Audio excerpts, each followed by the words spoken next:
and Events Committee for this council year. It's good to see you all and one or two extras. Great to see you also.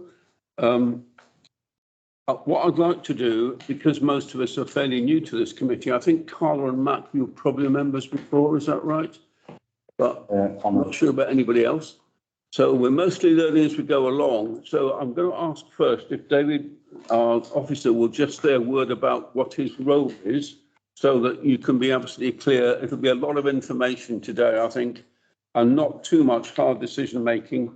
When we get to that, we'll do it. So, David, can I ask you to say a word about yourself? Yeah, okay. So I'm the Venues, Events and Marketing Manager for Thetford Town Council, and I am clerk to two of the committees, this being one of them, Heritage and Events, and the second being Venues and Markets.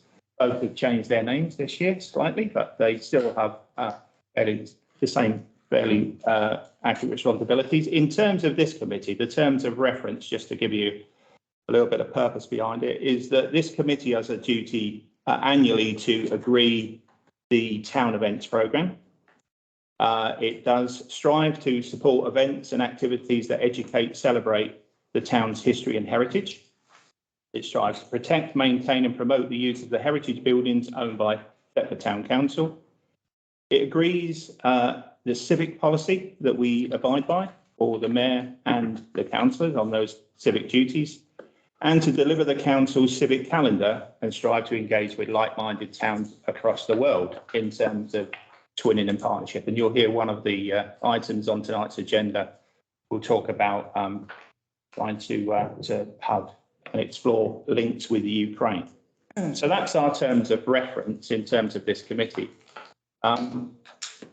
I don't know whether I need to say any more, or should we just... No, that sounds fine. Yeah. We'll come back to you in a minute. Okay. So thank you for that. And we'll start with the first item on agenda, which is 93. Sorry, it's not. It's 92. Declarations of any disclosable pecuniary interest. Are there any, please? It's not the richest, most heavy spending committee, so I'm not surprised that no one wants to declare anything. 93. Apologies for absence. Have we any apologies from Karen? You haven't heard anything? No. Anyone else want to bring any to the attention of the committee? Annie Blackburn. Annie Blackburn. Are you apologising on her behalf? Oh, well, there you go. We've got one. So Annie Blackburn is a member of the committee, but not here. So apologies have been given by Stuart Terry.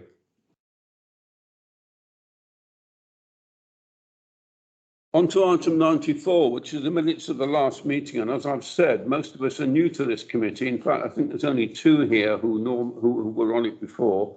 So I'll ask them, to, if I may, particularly to comment if there's any inaccuracies or anything that needs sorting out. But I would like to say one or two things as we look through the minutes, hopefully starting us off on the learning curve of this meeting. So if I can just draw your attention, I haven't asked and I should have done. I hope everyone's got access to something. Because of where I'm sitting, I can't see behind me, at least I often see behind me. So you may be able to use a screen. I think some of you have obviously got paper copies. Others, one or two of you have got laptops and so on available. Okay, so hopefully everyone can get access to what I'm talking about. So we're on the minutes of the last meeting, which took place on the 6th of April. And I just want to refer you to one or two items. So about 10 lines down in the text, we come to 779, and it's to do with a financial report. And we've got a number of bullet points, one of which is 8 volunteers training with the Norfolk Reading Project. Has anyone, I'm kind of asking you, David, if it's you, has anyone got any update on that? Does anyone know anything about how much progress that's made, if anything? Otherwise, I think we need to perhaps have an agenda item next time around. No, you don't. No, so the Norfolk Reading Project was one of the projects, the mayoral projects for last year. So the then Mayor Jane James had that as one of her specific charities or projects that she wanted to support. But I've not seen an update on that one, but I Okay, can try and. thank you. find. I'm just a bit concerned that I don't know whether Jeremy would agree with me, but there is a danger that what mayors set out to do one year get lost the next year when that same person's not mayor. So I'm quite keen to make sure that if it was a worthwhile activity, it carries on in the absence of the person who started it off, which, as you say correctly, was former Mayor Jane James. So we may need to come back to that one. Is there anything else on that page that anyone who was at the last meeting wants to comment on? If not, I'll turn you to what, in effect, in my case, is page 2, which would be 782 onwards. Can I look for a moment at 783 at the first item, which reads induction of new councillors Thursday, the 11th of May. Does any new councillor wish to make any comments about that? Would it be, was it successful? Are there any improvements that you can recommend that should be carried out in future years? I'm really having a struggle to see who's who, but I think that's making it. In all honesty, the induction that we had so far was much non-existent. We spoke about the mayor making event on the first one. We didn't really do much else. And I came on the second one, and it was basically just going over what had happened at the next event. Apart from the folder we was given at full council, there's not really much of an induction, and I've now got a tablet so I could do some studying. But there really wasn't any induction today. But there is some coming up. We've got the choice of 2 evening sessions or a day session. Me personally, I prefer the day session because you can go do it and you pick it all up in one day. But I don't know if any of the others have picked up on it yet. I think they're still waiting on some replies. Anyone want to add to that? Or yeah, I'm struggling to understand why this hasn't come until well over a month into the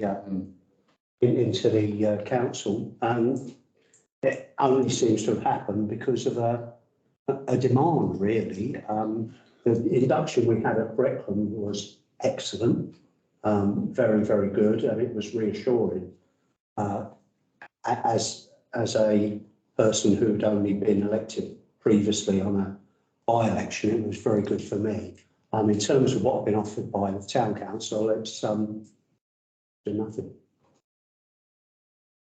okay, don't say something. I understand this was an agenda item at yesterday's Finance and Personnel. As an employee and an officer of Thetford Town Council, I really welcome this. This is something that some of the employees have spoken about for many years, and I've been here nearly 10 years now across 2 town clerks, and I raised this with the former town clerk during his tenure. And I've also spoken to councillors such as Mike in previous months and years. So I really welcome this because I think there is a disconnect at times between councillors and officers, and for a council to function at its premium optimum performance, I think they have to work in tandem and in partnership. So if the meetings that have been set, and I agree with Councillor Land, it has been as a result of that conversation in the meeting yesterday. So it is on the demand of councillors, but I think there's a positive to come out of it, and I actually welcome that. And the topic of conversation today is how best can we get value from an officer's perspective out of that. So I think it's welcomed. Why it's not happened, certainly in the 10 years I've been here, I have no idea. But all I can say is going forward, then hopefully we can vastly improve that kind of relationship and information sharing. So I really welcome it. Terry. Yeah, I just wanted to add from a finance and personnel perspective, it was on the agenda last night and I thought we actually had a really good discussion about it. I see it as part of our responsibility really from a personnel point of view. It's part of training, it's part of ongoing training and development. So it will no doubt come back to that committee at some point. We had a good start last night, some of that's already been actioned and there'll be other bits that flow from it. So really, it's up to all councillors, I think, to highlight where there are issues and where they think there are gaps in knowledge. But also for officers to highlight, because got two different points of view, lots of different experiences. So that will be an ongoing piece of work, I think. Some training will be very specific to each committee, because, for example, different committees are responsible for different policies. You guys, I think, have a civic policy. Awareness and training related to aspects of civic will be unique for you guys, but personnel or finance for the whole council will be relevant for everybody. But each committee will have to have a sort of an eye on training and development. Thank you very much. I think I'll be straight with you and say that obviously I attended that meeting and was aware of what was said.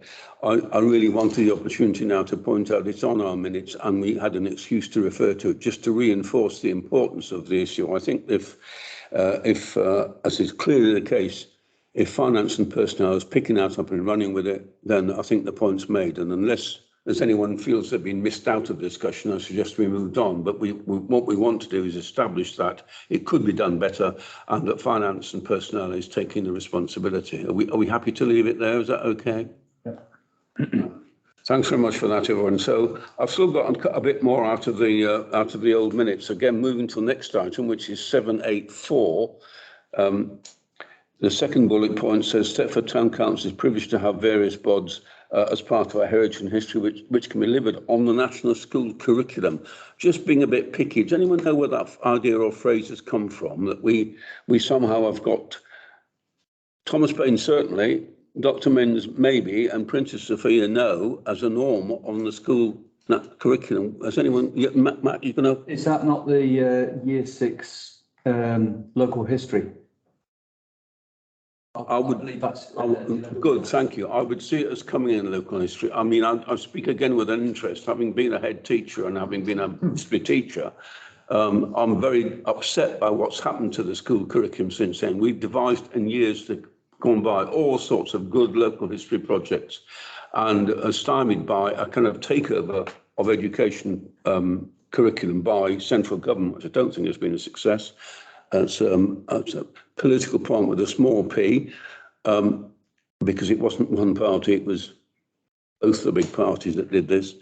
So I'm just taking the opportunity to say that if that's the case, I'm happier.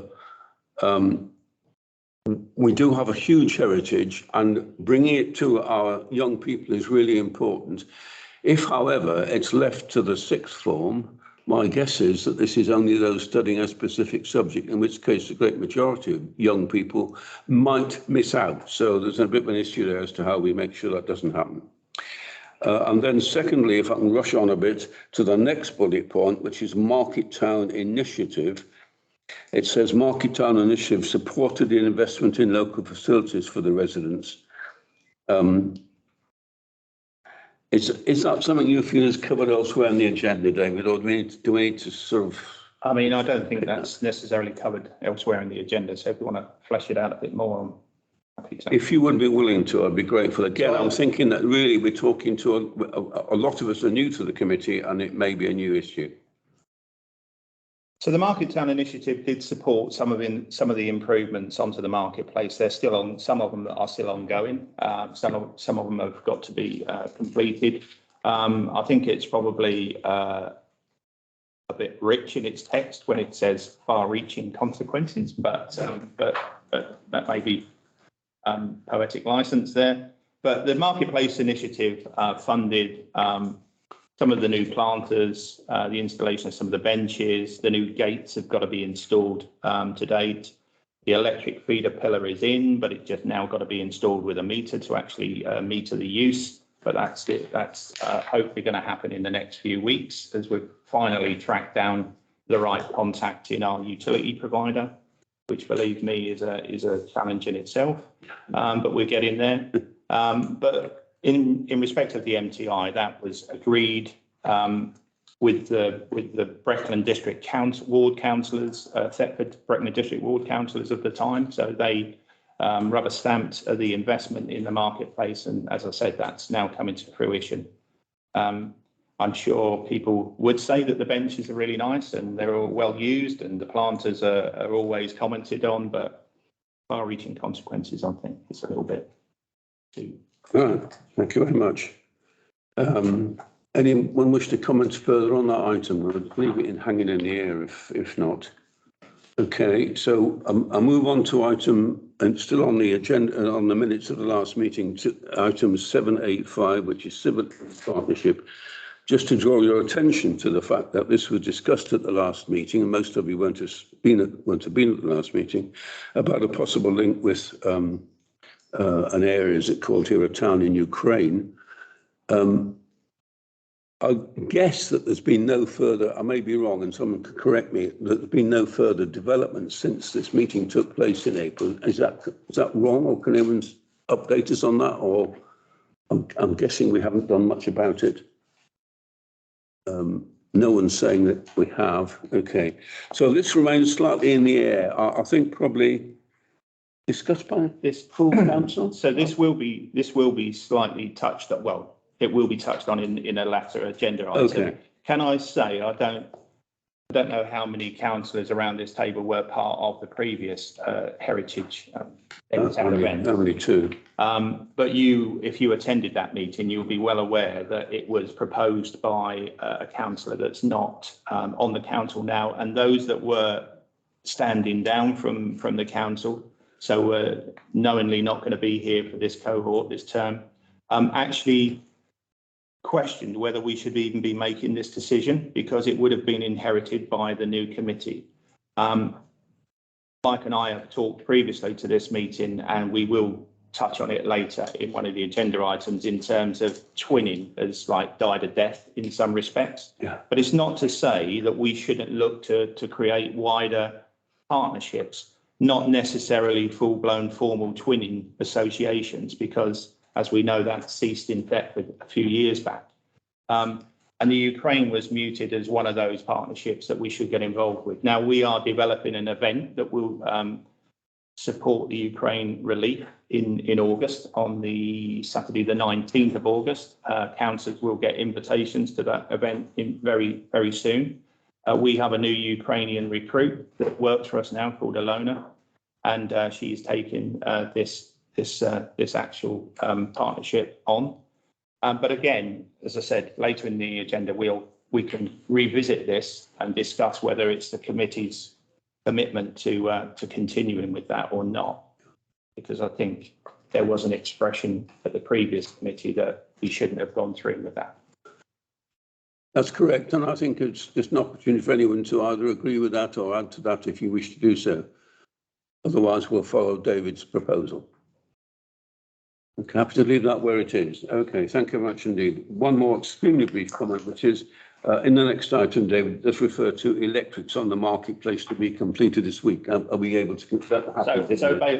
So basically, the main part of that has been complete. It is just literally this final piece of the jigsaw where the utility meter has got to be installed.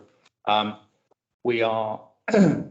So basically, they said it could take up to 12 weeks, but that was 4 weeks ago. So we're hopefully on the last leg. We'll be able to utilise that sometime over the summer, sooner rather than later. Some significant improvement to the quality of the market square and what can and can't happen there. Okay, sorry to have laboured on that item, but I think it was worthwhile for the sake of updating us and the question of whether we follow on from the previous council, the previous committee, which was obviously a very different group of people. So on to the next item, which is 95, Heritage Master Plan. Some of you will know that, sadly, this item is not really able effectively to be discussed simply because the Heritage Master Plan multidisciplinary team representatives were unable to be present physically at this meeting for whatever reason. I don't know. Disappointing. And they offered to do it at long range, but we don't have the technology really to make that possible. So I think there's an issue with them and the way they report to us, because they can't now report to us for 2 months, which is a long time really, on the one hand, and also an issue about our own technology in this room. And I think that's an issue that one of our committees is going to have to address. How outdated are we with this kind of technology? Do we need, for example, individual microphones and so on and so forth? So it perhaps draws our attention to the fact that that's an issue that we've been again, I'd say putting off for some time. And this new council really needs to grab hold of that one and say, 21st century now, let's get on with something decent that we can communicate effectively, just amongst ourselves even. Okay, so Heritage Master Plan, sadly, we can't effectively discuss it because we don't have the expertise unless there's some update or whatever that David you want to say or that someone else wants to add. And I see that Terry's got his hand up, so Terry. Yes, thank you, Mike. One of the main reasons I booked a slot in my diary to come tonight was because I'm completely ignorant to the master plan, to be honest with you. I'm tried to follow it, but having not been a previous member of the committee, I feel a little bit out of my depth from it, to be honest with you. And I'm mainly interested from a finance point of view because the grant that the council received to fund the Heritage Master Plan is over £200,000, so it's a significant amount of money. So as Chair of Finance, you'd expect me to be interested to make sure that that's going well. And I was interested that it's only a year-long project and it's due to finish at the end of October. So I would be hoping by June, I would, as a councillor, know a bit more about how we're getting on with that, to be honest with you. So I am obviously disappointed that it's not happening tonight. I wonder if we could maybe do rather than a presentation at this committee, because obviously it's relevant to the whole council, if we could organise a separate briefing session for all members, maybe in the Carnegie if they've got better broadband there, because I know there's historically an issue with broadband here, either in person or on broadband in the Carnegie. But I personally would be uncomfortable waiting 2 months for that. I appreciate you've only got a meeting every other month now, but I think it's quite important that all members know what's going on. Annie's not here tonight, Annie Blackburn, but she mentioned to me that she's a trustee of the Charles Burrell Museum. And we sent her there as a town council rep. And at their last meeting, they were talking in depth about the Heritage Master Plan, but she knew nothing about it. And she said, could you tell me, please, what this is all about? She felt a little bit underprepared. So I do think it's important that we crack on with this quite soon. I think the second point you made, which is about how we take it forward within the council, is really important. And I think I'm personally very happy to accept the suggestion. It should be a full council issue rather than going to this committee, so that all councillors are well. Is there anything we need to say about what Terry said? Yeah, can I just say that it is disappointing that we can't go through with it. We did have a meeting with them earlier on in the day, and they did suggest that they forwarded the presentation across to the councillors. My opinion to that was without the contextual briefing that associates those slides, it will be absolutely meaningless to you because you have no background information.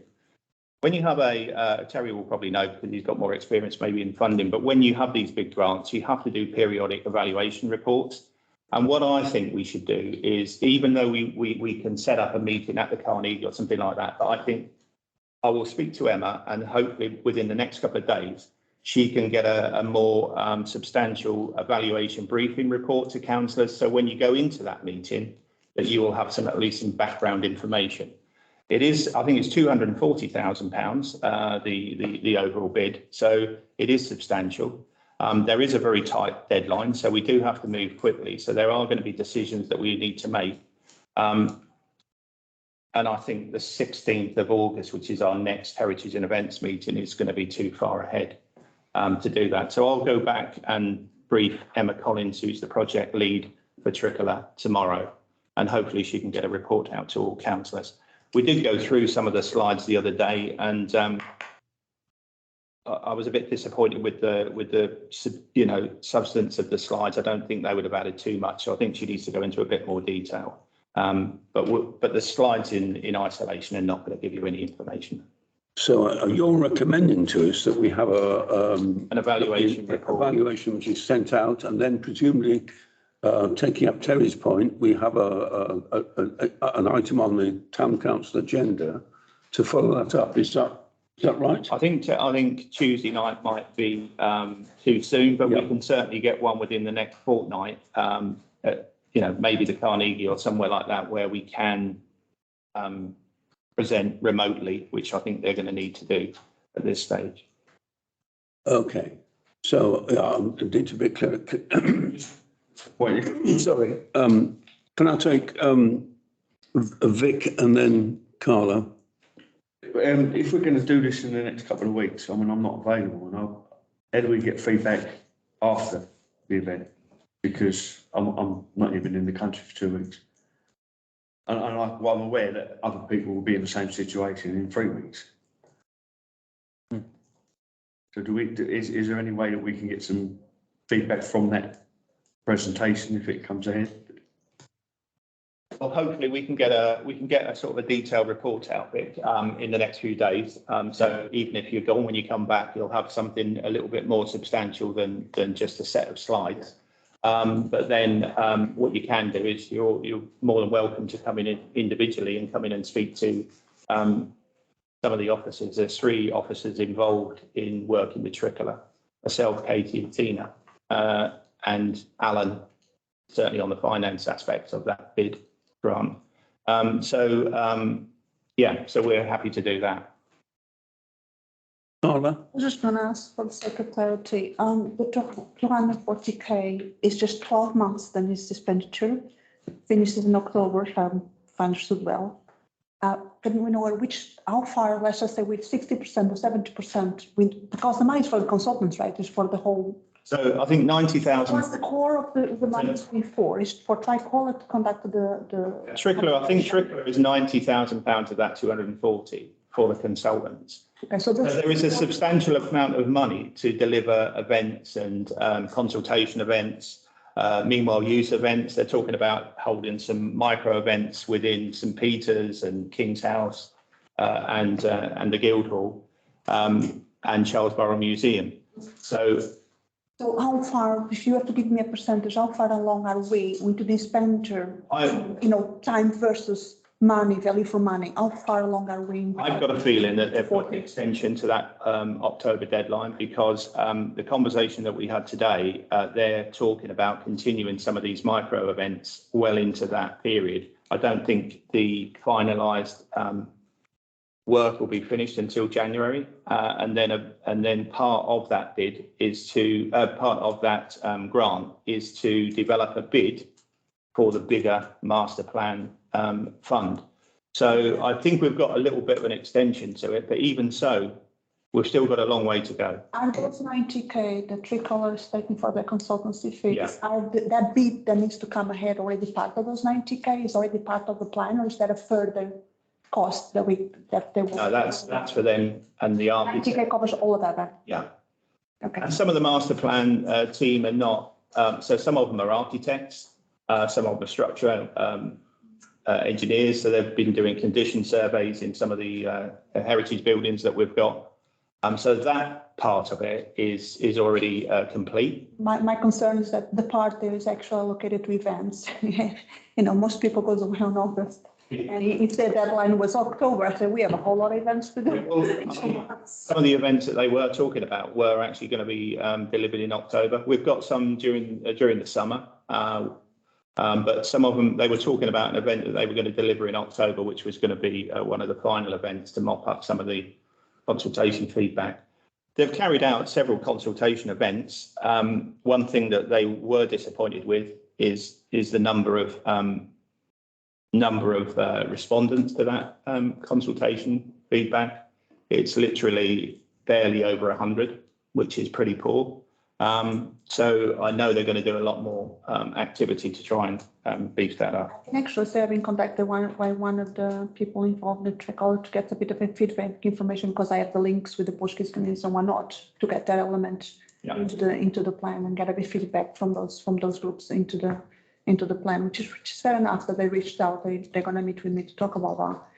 But I'm going to put a bit of criticism here. I think for 90K, if there's only 100 respondents, they ought to chase for more respondents or find strategies to do so, because it is a lot of money consultancy fees to have 100 answers out of a cohort of 30, But the £90,000 is not just paying for the consultants or consultancy aspect to it. It is to pay for some of the architects to do the condition surveys of St Peter's and so the heritage building. So £90,000 isn't a lot in the £240,000.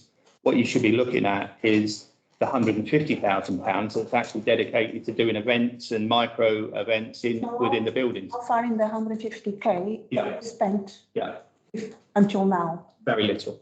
Very little. Yeah. Percentage wise, probably about 25% of that, I would say. All right, thank you. So, Terry, I'll let you come in again. Yeah, I just wanted two further points. Firstly, just to respond to Carla. Carla, like myself, is an existing councillor, and everything Carla just said, I agree with. As in, we shouldn't not know what that grant is being spent on, or what the plan of that grant is to be spent on. And we should be clear on what that 240k or whatever the breakdown is, because I don't know. Yeah, exactly. The second point, and forgive me for being a little bit pedantic, I did email Town Clerk about this. The cash incentive for people to go to some of the consultation events, they were given a voucher for Amazon. And I did email the Town Clerk and just say, we've got plenty of really good shops in Thetford Town Centre. Why are we not giving them a voucher to go to spend it in a Thetford shop rather than Amazon? We've adopted a manifesto that says we support local businesses. We have a local procurement policy. I know it's not us buying the voucher, but it's a company working for us. We should be doing a bit better. Yeah, agree. Adam? I just want to reiterate Paul's first point, because I really haven't got a clue what you're talking about, which might be my fault for being a resident that hasn't paid enough attention, but now I'm a town councillor, I'd quite like to know. So the first point you asked about having a report, like something that would give us clarity, because just listening to the sums of money we're talking about, it's important we know what we're talking about. I think we have a proper description of what the master plan is, etc. And I'll just summarise, would it be okay to get a summary of an update of where we stand versus what needed to be achieved with that amount of money? If we can get the summary sent out to all councillors, then it gives us a bit more clarity. That would be helpful, also. Well, So, given that this is closing, it was a one-year plan, it's closing in October. I said what you say, David, about it, going on a bit. That would suggest that it started last October, obviously. I'm a bit flabbergasted that existing councillors have no idea of what it is. So I'm wondering where this came from, who voted for it, who saw it through, all the rest of it. It seems a bit of a puzzle. That's all. I mean, my immediate reaction is that David will come in a minute if he wishes to, is that I feel in the same muddle as Terry J said a minute ago. I'm not well informed about it. My understanding is that the real aim is to use this money to create a situation in which we can legitimately bid for much larger sums of money, and that there is a network of organisations that have been involved, such as, for example, the Ancient House Museum, which has been quoted, but there are others as well. So our information, I mean, this is partly, I fear, another example of the council needing to up its ability to communicate within itself as well as with the public. And we need to learn from this somewhat disappointing affair so far all round, that we need to do better in future. Mac? Just a couple of points. I take Terry's point, but remember, this was a great idea. This is a great idea. Do you think it would be a good idea that we invest more in Thetford? Yes, we do. Can you please start it? The fact that it is dragged isn't a Thetford Town Council issue. The fact it's dragged is because the project is slow. We may not have communicated what we wanted clearly enough, but somebody else is doing the work, not us. So that's my first point. The second one, I go back to what Vic says. If we're going to have a meeting, then it would be really useful if we've got the technical capability of recording that full presentation for other members who aren't here, because I do think we all need to know. And actually, if we boil this down to whatever comes out of the 150 grand remaining, it's a good news story. So we really ought to have some good lines to take for ourselves so that we can promote it amongst our residents and say what a great thing is happening in Thetford. But we need to do it quickly. That's the only thing I'll say at the end. So, yeah. Thank you very much for your various contributions, colleagues. I don't think go any further. Do you want to add anything to what's been said? All I will say is that the objective of the next stage of this master plan, it could be absolutely huge for this town. The good thing you can take from this is the reason we got £240,000 to almost develop what will be the next stage plan is because we seemingly have a really good reputation, not Thetford Town Council necessarily, but Thetford as a whole. Thetford has been privy to quite substantial grants in the last few years. You may not think so, but it has. It's more wider than just Thetford, but BFER got something like £5 million. And they really want to work with us. And they see that what we did with the Guildhall Heritage Hub has been very successful. And they invested an awful lot of money in that as well. So that's one of the reasons why we got the grant. People always challenge the town council to exploit, which may be not the best word to use, but in the nicest possible way, exploit our rich heritage. And this is an opportunity to do that as a collective. Now, one of the things that has been fed back, and I don't really want to dwell too much on it because I'll let them say it, is there has been certain heritage providers within the town that have been included in this master plan, and they have dragged their heels in getting involved. And that's a crying shame because this could be huge for Thetford, but to make it what everybody seemingly wants for the town, we have to work together. And there's some providers that are not doing that, and they are struggling to do that.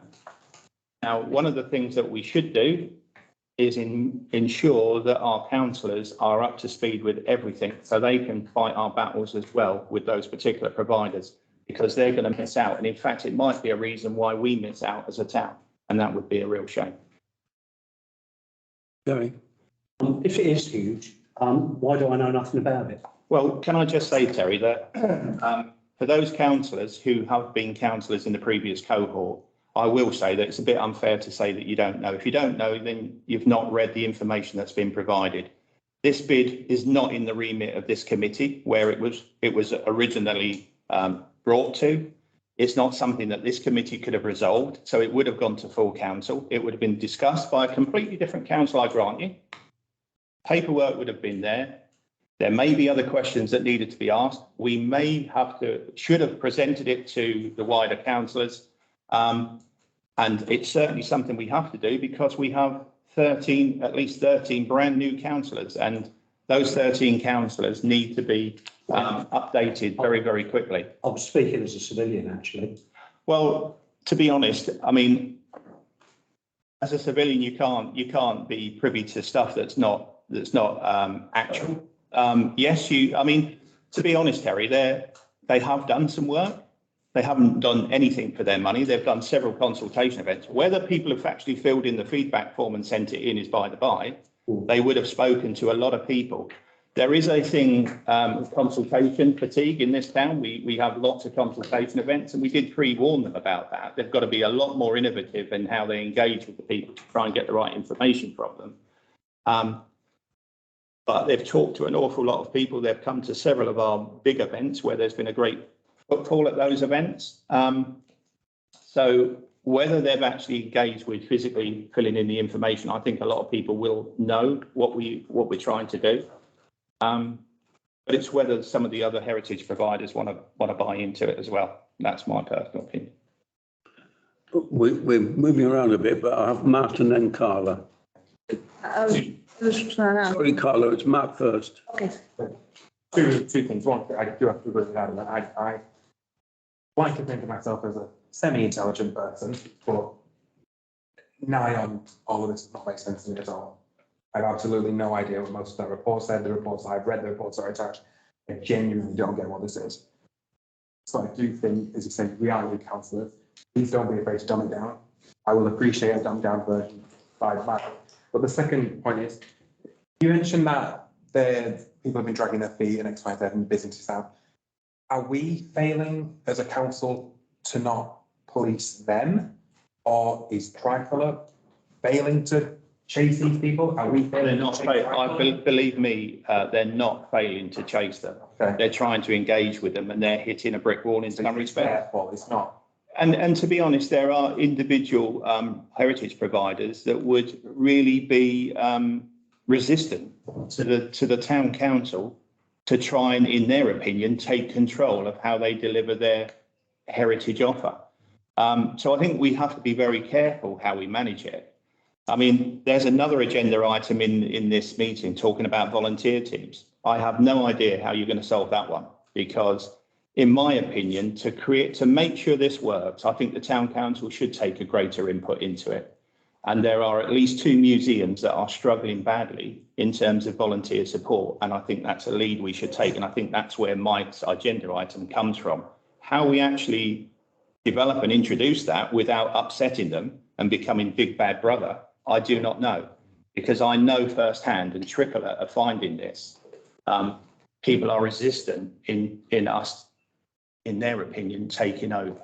And that's not what it's about. It's about trying to work as a coordinated unit to deliver our rich heritage to the wider public. We're being told every time in feedback, we don't celebrate our history and heritage enough. And I absolutely agree with that. But there's only so much you can do on your own. And this was a concept that we all joined together and delivered from the same page. And some of the heritage providers are resistant to it. Thank you. Carla? I was just going to follow up, actually. Mehmet took up my points there very well. If the grant came as part of a partnership, so all people at different groups came together, the lead applicant was the town council, right? Lead applicant was The town council. But they all signed in as partners into this consortium to apply for this grant. So they all signed in to participate, to collaborate, and give reports timely for this project, right? Let's just say for the sake of it, they're running the risk of looking like the bad brother. The town council has the responsibility to coordinate this because it's the lead applicant in the fund. So if they're not doing things on time, then we ought to have better conversations with them, or finding a way to bring them to the table and say, how can we help you? But how can we make sure that this gets delivered? Because if there's 2 or 3 organizations lagging behind, they're delaying the work for us, 3, 4 others.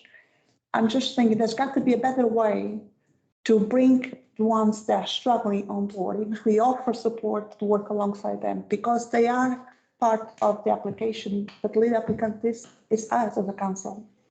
So we have the responsibility to make sure they are all lining up to those objectives. Because when it comes time to report on those 240K, the lead applicant has to present results on behalf of the group. At least from my understanding, that's how it usually works. So perhaps we have to set up a few meetings with those groups and kind of pressure them a little bit into be more collaborative. We don't need to be mean, we just have to remind them of the importance of getting things done and done at one time for the welfare of the whole group. After all, they did bought into the idea and they did sign in as partners. It's not like they were forced, I would imagine. And thank you. Respond to that.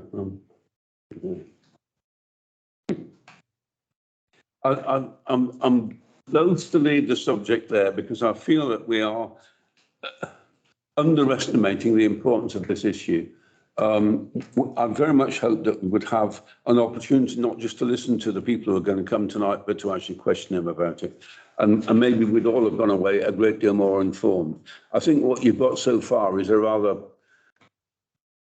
unsatisfactory, that's not blaming any person any more than myself, view of what's going on. What we've got is an opportunity to gather for Thetford a great deal of money, and what we've not got is much progress in pushing that forward. And I think there is a danger, as already been stated by David, that we even risk missing out altogether, despite the fact that we were obviously encouraged to take this forward by those who thought that Thetford was doing a good job.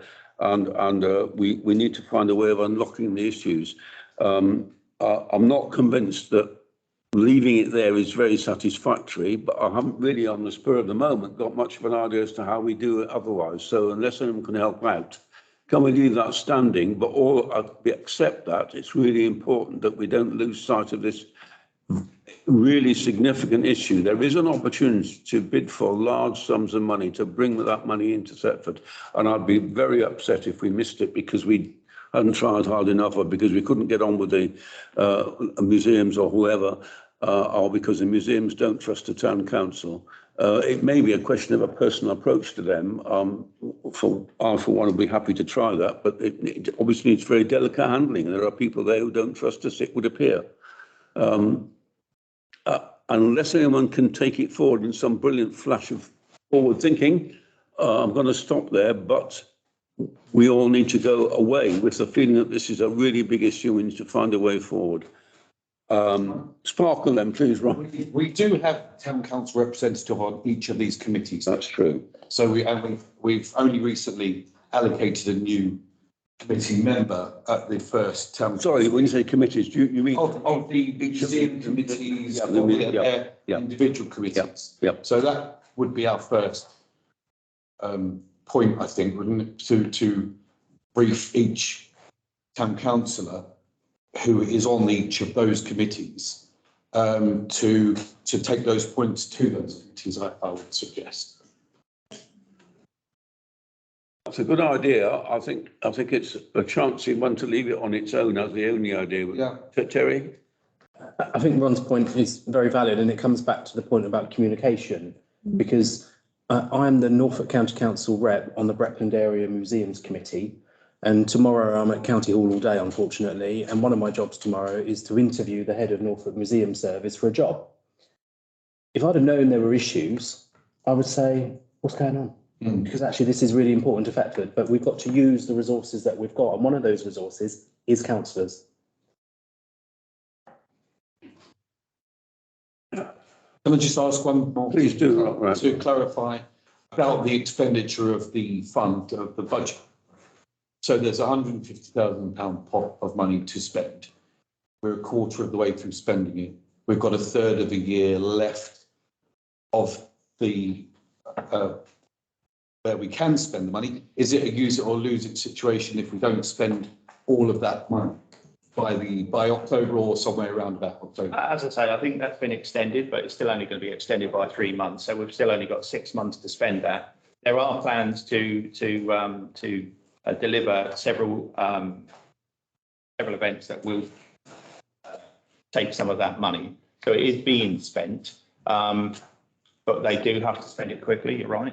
This is always knew a year was going to be a tight ask. Can I just go back on one thing? And it's just dawned on me that when we had Mayor Making a few months ago, there was a paper that's always given to that you have to verify representatives on outside bodies. One of the representatives, which is a shame because he's the mayor, and it's a shame he's not here tonight, because I found it interesting to see that the mayor is our representative on the Thetford Tourism and Heritage Partnership. Now, I was a member of the Thetford Tourism and Heritage Partnership several years ago, and to my knowledge, that was disbanded. So one, I was surprised to see that there's a representation on something that I don't think meets, or if it does meet, I'm not aware of it. But that, when it was in operation, was an excellent body that could have been very integral to trying to get everybody on the same hymn sheet in terms of, because that was representation from all the heritage providers, all the museums, even further afield to Thetford Forest, etc., etc. So if it still exists and the mayor is a representative of that body, then one of the ways that we could try and further the communication of this is to utilise the mayor to disseminate the information to that body at least. Mac? I'd just like to wrap up. There's one thing, I think we're being quite polite about this, David. If there are heritage bodies that are dragging their heels over it, I'm kind of guessing which ones they are now. It would be useful for us to just know who they are.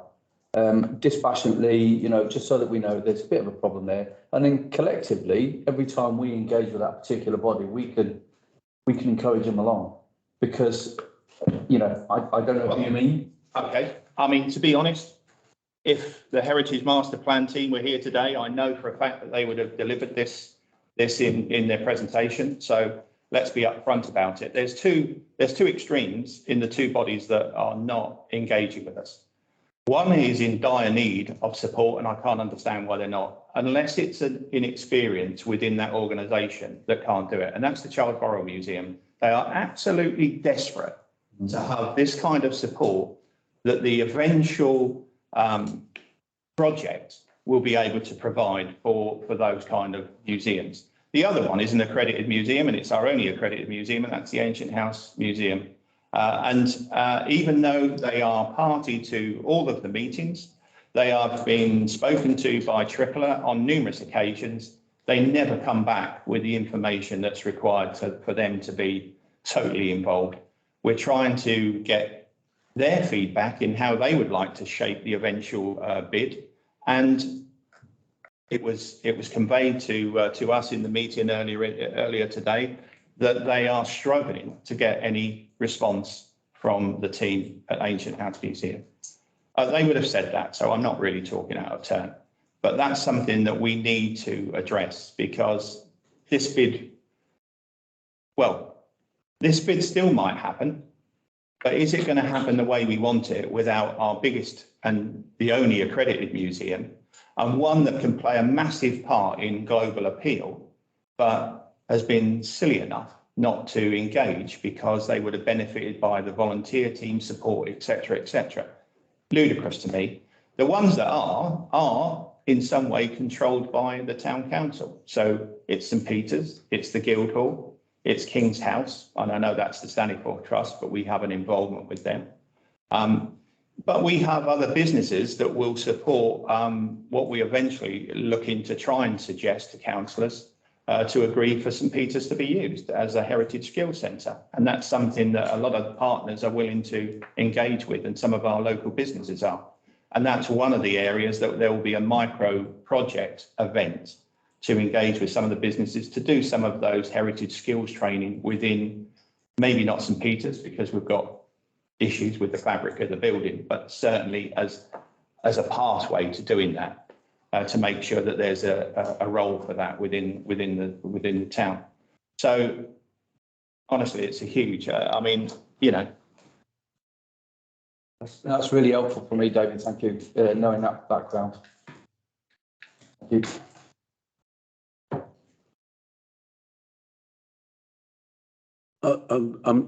I'm still very reluctant to leave it where it is. I mean, arguably, this is the most important item on the agenda this evening. Certainly in terms of potential money, it's the most important item. And I think we recognise the problem now to a greater extent, but we haven't found a way forward. So if anyone's got a suggestion, make it please, but specifically looking at what we should do next, what, if you like, what the council should do next, because I think this is a big danger that we're going to miss a big opportunity.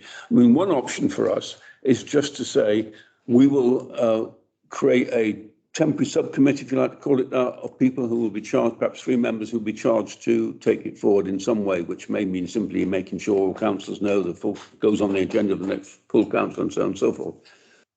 But I do think we need to try and find something. I've got Carla and I think one, yeah, sorry, Vic. I was just wondering, it'd be useful to talk to Tricolor and ask them who they're addressing those organizations. Are they addressing a particular officer, or are they addressing the full committee to present those ideas and to get them on board? And I mean, I just think it really got to do about how they're engaging with this. Obviously, the other organizations are dragging their feet. I can understand that. But I suppose if they can be more persuasive about it. I don't know if they're dealing with a single officer or if they're dealing with the committee, but that's their remit as consultants. But so in terms of the Child Forum Museum, we have an issue with the Child Forum Museum as they have a turnover of managers and volunteers and things like that. So it's very difficult for anyone to keep track of who that right person would be. We've had some very good and very proficient people who we've engaged with, but they don't seem to last the test of time, and then we're back on the. In terms of the Ancient House Museum, we don't deal with one particular officer there because it's an accredited museum. It's run by Norfolk Museum Service, and we have actually, or they have actually engaged with personnel at county level that oversees all museums, because that will have an impact on maybe how they develop Thetford in their overall strategy. Can I just also say, sorry, Carla, can I also just say, I know working groups sometimes when we sit here in committees almost is the dirty word, because we don't really have too much success with working groups, or seemingly we don't. But I think can I just tell you, one of the things that we have talked about is there will be catch-up meetings with Tripler and the master plan team every fortnight.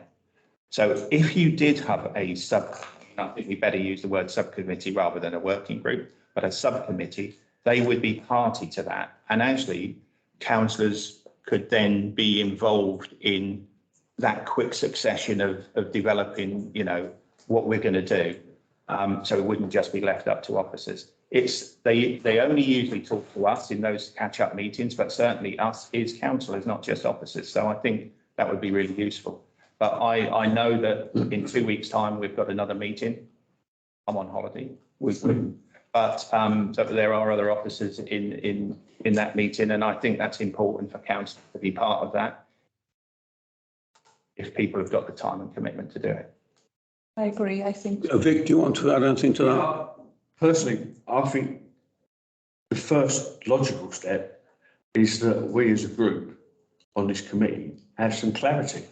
And if we don't get that presentation and we don't know what the hell we're on about, you can have a bigger pot of money as you want. If we don't know what the hell we're looking at, it might as well go whistle, because we haven't got any clarity at all. So I think we need to have that presentation. We need to have that chat with them, and then maybe we can move forward.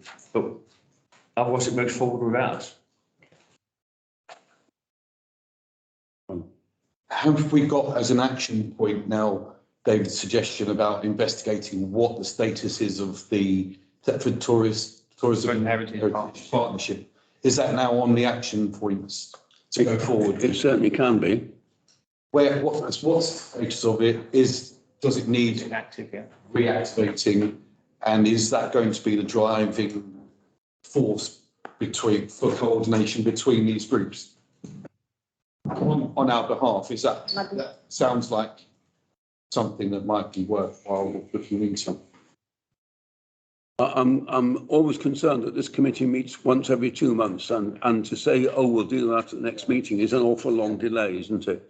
I wonder whether there's some way we can shortcut that and just make sure that we are aware of whether this group is effectively dead or is actually working or can be resuscitated or whatever.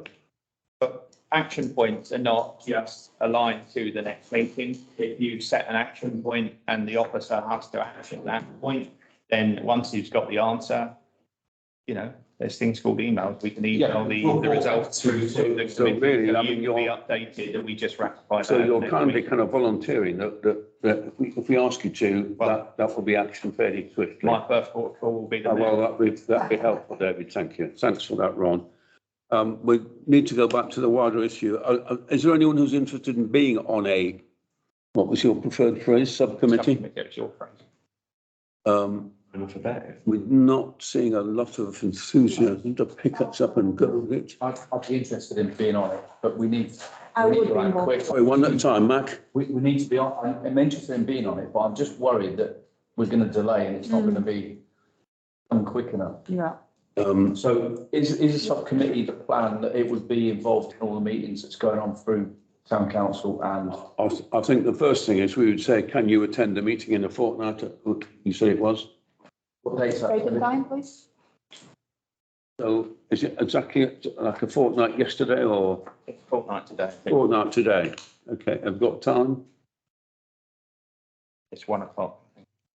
1 o'clock on Wednesday, or whatever it is. They've set the next fortnightly date, so I can send them round to the councillors. I mean, you know, you're all welcome to join those, whether you're on a subcommittee or not. I think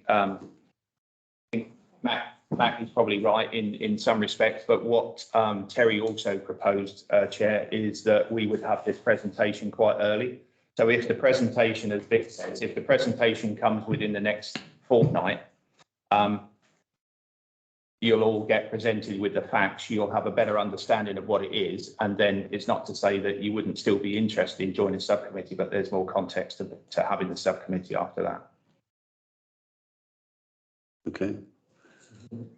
Just really, Yeah, go on, Adam. sorry, just really naively, just delivering a poster. And I think I used to see you, David, at King Street when you was doing the tourism bits and pieces.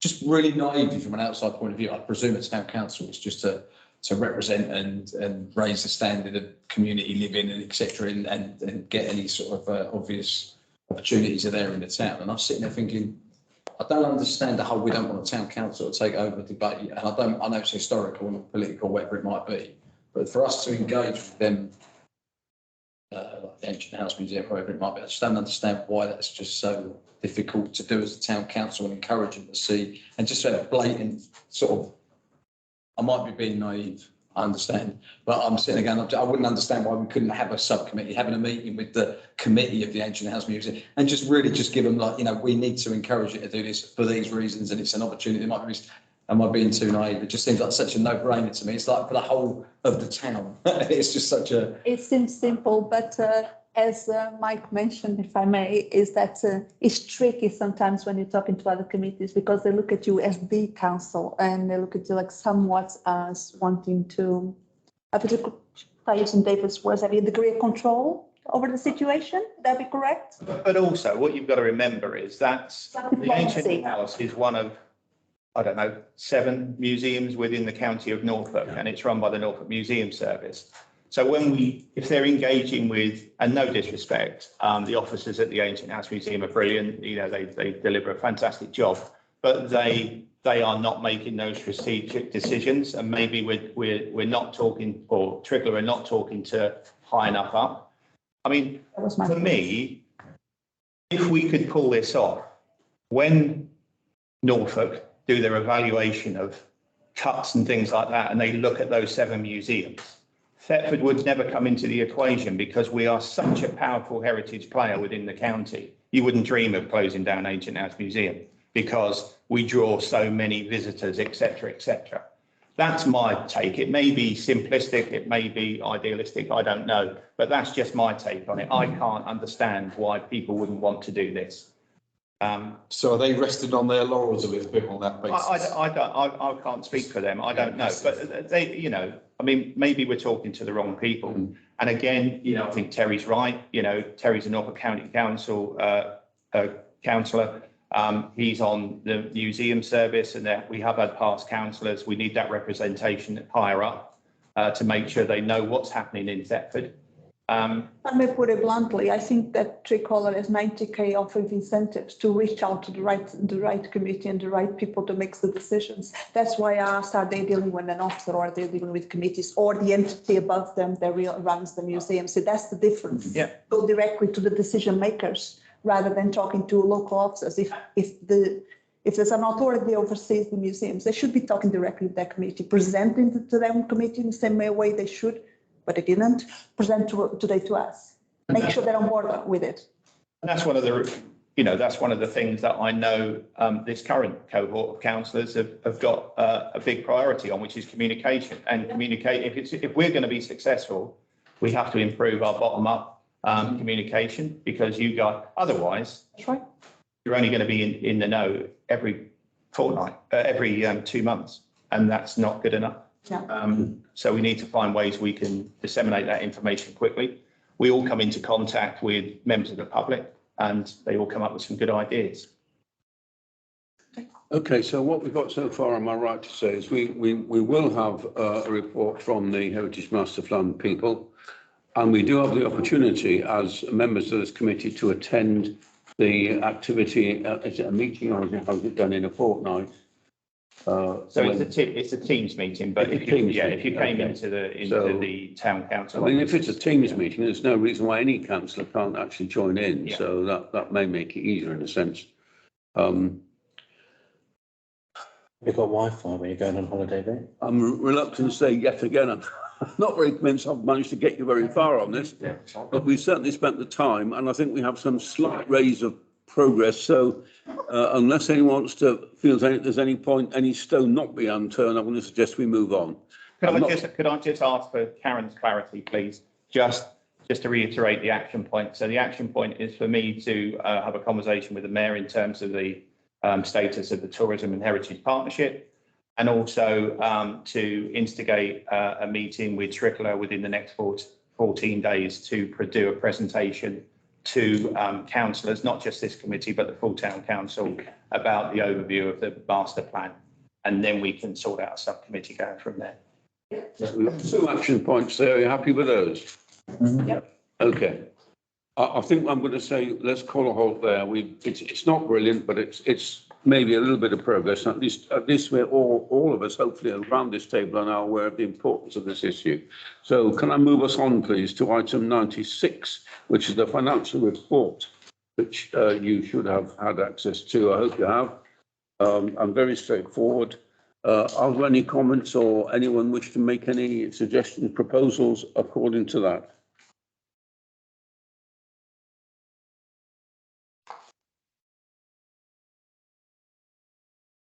There's only one thing I want to draw your attention to, which is that you'll see that the sums of money on this committee are really quite small, perhaps with one exception, and that is the Christmas lights, for which the budget is 21k. That's this coming autumn and winter, or perhaps I should say winter, sort of November time onwards. It is surprising that you have to face the fact that almost before that happens, we'll be looking at the next year's budget and committing to it.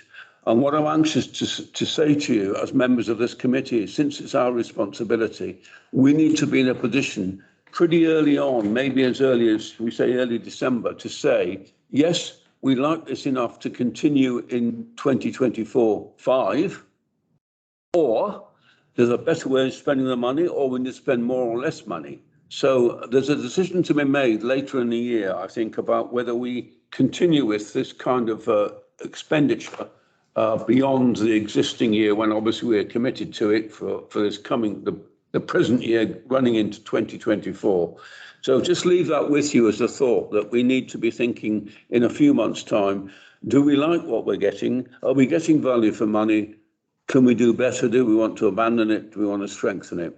Okay, I'm happy to leave that particular point there. And as far as I'm concerned, there's nothing else I want to draw your attention to on this item. But just before I move on, I'll give you another opportunity. Does anyone want to make any comments about this particular item, which is 96?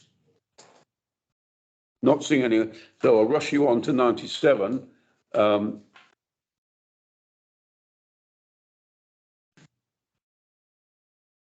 Which is town events. I really, it says to receive update. You've got a lot of information about this if you've got the pack, or if you're access 2 places at once on your whatever it is, laptop or whatever. So we've got a long list there of the events delivered and of the upcoming events, but there's also information elsewhere, as you will have noticed. So I don't know whether you want to introduce this or make brief additional comments, or. It really, I mean, if you've had the pack, you've seen the report. I mean, if there's anything else you want it to be expanded on, I mean, the King Charles III coronation event was basically 2 events over Saturday and Sunday. The first one was the coronation screening. As it highlights in the report, there was 1 or 2 issues outside our control that dampened that event. But certainly Sunday was delivered as we had planned. David, do we still get charged for the non-delivery of the screens? Well, the screen was never within our budget, never within our remit. It's something that I don't know whether Breckman paid the provider. I don't know. So some, I was being asked on the day, well, don't pay them, et cetera. Well, we were never going to. It was a nil cost event, that particular one, because it was payable by Breckman. I think really what the main thing really is you're accepting the information to note the update, as it says in the final line or two, and welcome to bring forward any other suggestions if you want to, either now or find a time more suitable, equally suitable.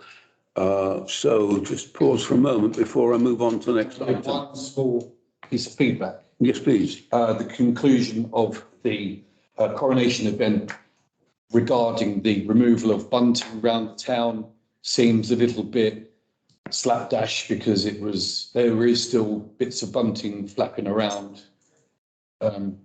So it's been cut and removed rather than untied and removed. So there is still some flapping around through the town. Can we look into that and do the necessary? Presumably the flags are staying, or they're not part The of flags are, again, we're part of the Breckland commitment. They're on the poles, aren't they? They're Okay. staying through the summer.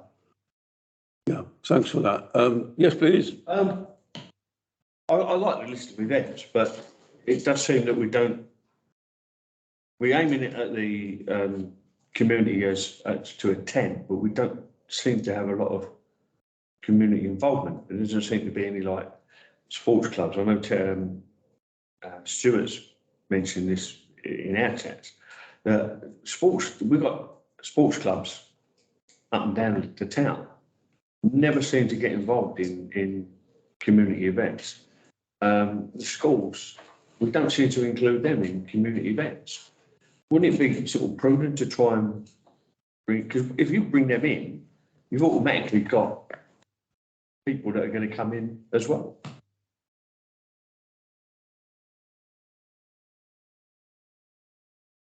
I think one of the issues is that you're right. I think when you say the council's not been involved and so on, I think there is a wider issue perhaps also about the whole issue. I'm sorry, I'm repeating myself. There is a big issue to do with calendaring events and it's part of the general communications issue, which we are, as a council, needing to grapple with pretty urgently. And I'm not sure whether, Terry, that's what you want to talk about, but it's obviously in there. Okay, well, let's leave that and let you say your piece about something else then. Yeah, it's in response to Vic talking about schools, and I completely agree. Earlier, David, you were talking about Alona, who's working for the town council. She also works for the Inspiration Trust. Alona. It's a different Alona. Is it? Yeah. Is it? It's Alona. Different person. It's Alona, is it? I've messed up. Anyway. She's not Probably knows a lot. She's not Ukrainian. No. The substantive point is that Stuart and I went to the academy last week, met the head, had a tour. I've already met the deputy head and had a tour. I call him principal, but I'll call him head because I'm old-fashioned. And they are very keen to get involved as much as they can with stuff that we've got on, which is great, I think. I don't know whether Ilona's aside. Whether you've changed them or they've changed, but this is the last perhaps couple of years has been very different. In the past, they avoided any commitment at all. Can I let you come in and then I'll have down the table? Like Terry said, the new principal's been there since Easter, isn't he? And he's more focused on getting the community involved in what the school does and what the school want to do, and actually, you know, like he wants to include him into environment stuff. So he's quite promising, quite a proactive guy, isn't he? Yeah. So a good opportunity there, both to get involved and to publicise things. Adam. Just to have one, just how fresh and naive I might be. That list of events, some of them look really good. Are they sort of just set in stone that we just do it every year? Or can we just literally, if a group of people or individuals have got an idea we think might work, you've got local contacts that might create something, can we just put ideas forward? Is that how it works? So that's exactly the point I was just going to make. This is headed town events. We have a budget of £12,000 currently in this committee's budget for town events. So this committee, as the terms of reference outlined earlier, we set those annually.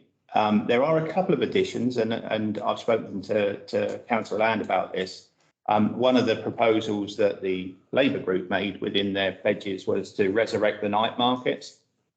We're not going to dub them the night market because sometimes it needs a bit of a freshen up. But in principle, it's following the same format of music, food, type stalls. And we've got 4 of those, 2 on a Friday night, 2 on a Sunday, that we've thrown in there. But we feel that we can generate some income on some of the events that will cover the cost. So we will keep within budget. So these are the events that come specifically out of that budget. What we're also doing as a team is trying to develop the use of the marketplace primarily, although there's a little bit of criticism why it always should be the marketplace, but we need to utilise that marketplace for more events. And we are talking to various different organisations. One of them, one of the churches came and supported one of our events earlier in the year. And we talked to them, and I talked to Mike's wife, Corinne, that said, look, you know, they did a presentation once, one of the Dove Ministries, I think it was, about all the good work they do. And all the churches have various different specialisms. And we said, couldn't the churches come and use the marketplace to highlight and promote what they do and how they engage with people? Partly just to have a bit of fun, and they were doing some kiddies play activities, this particular one that earlier in the year. So it's not just you're dealing with people who are needy, they don't feel isolated and, stigmatized by, oh, it's all about us and we need to, identify our predicament to get help. It's just an event to highlight what they do. We want to do that more often with lots of different organisations, and sporting groups are another one. So again, we have some fantastic sports groups around the town. I know the grammar school just did a sports fest, so we don't want to step on people's toes, but we could do a smaller one. In one of the events that we've got coming up in the year, we've got one of the kiddies football camp providers that are coming to offer some support to that event to give the children something to do. So if you've got any ideas, or anyone's got any ideas, you've got contacts with any organisations that could utilise that space, send them our way, because Alona is one of the leads in the team that's going to develop those ideas. And she will be putting not just a Ukrainian, but sort of displaced migrants type. I think we did one once before, Terry, in the centre of town, where we had all the groups doing the World Food Day, and that was really successful. It's something similar to that in the market. So any kind of that would be, but it wouldn't be within this programme, but it's not to say that we wouldn't do it. And it's not to say that this committee wouldn't be responsible for it and we would report back to it. It's also very, so again, if you want to change the town events for next year, as new councillors, those won't be aware that we start our budget processing from September.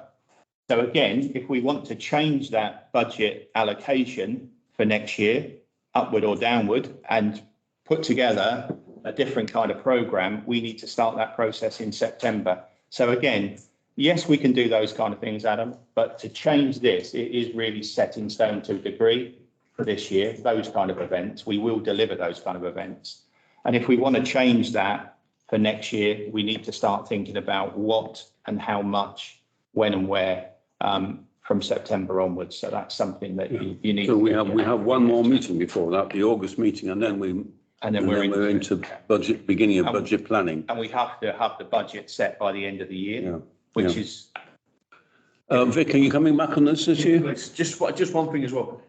As I said before, they're all quite good events, and one of the things that we always get criticised for is lack of communication. Now, the council website, do they run all these?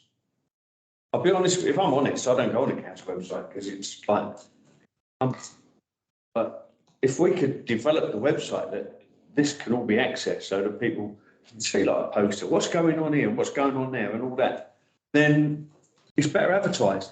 People are more aware of it. You get bigger footfall. Everyone knows the Christmas light goes on. I think we're in danger of drifting off the subject. I think we established a general issue that there is a major communication problem, and you're right to draw attention to the fact that part of that is having a good website. I think there's a person who might want to respond to that. I'll give you a chance, Terry, but then I really think we need to move on. The website is in the process of being upgraded. There are new people coming in. I'm speaking with David about this. We're going to sort it out so we have a better website soon. We've got a small working party on it. I was here last night talking about the same thing. That's fine. It's just it's great. And if we're meant to be sort of encouraging the townsfolk to come and do these events, we've got to be more proactive in promoting it. Couldn't agree more.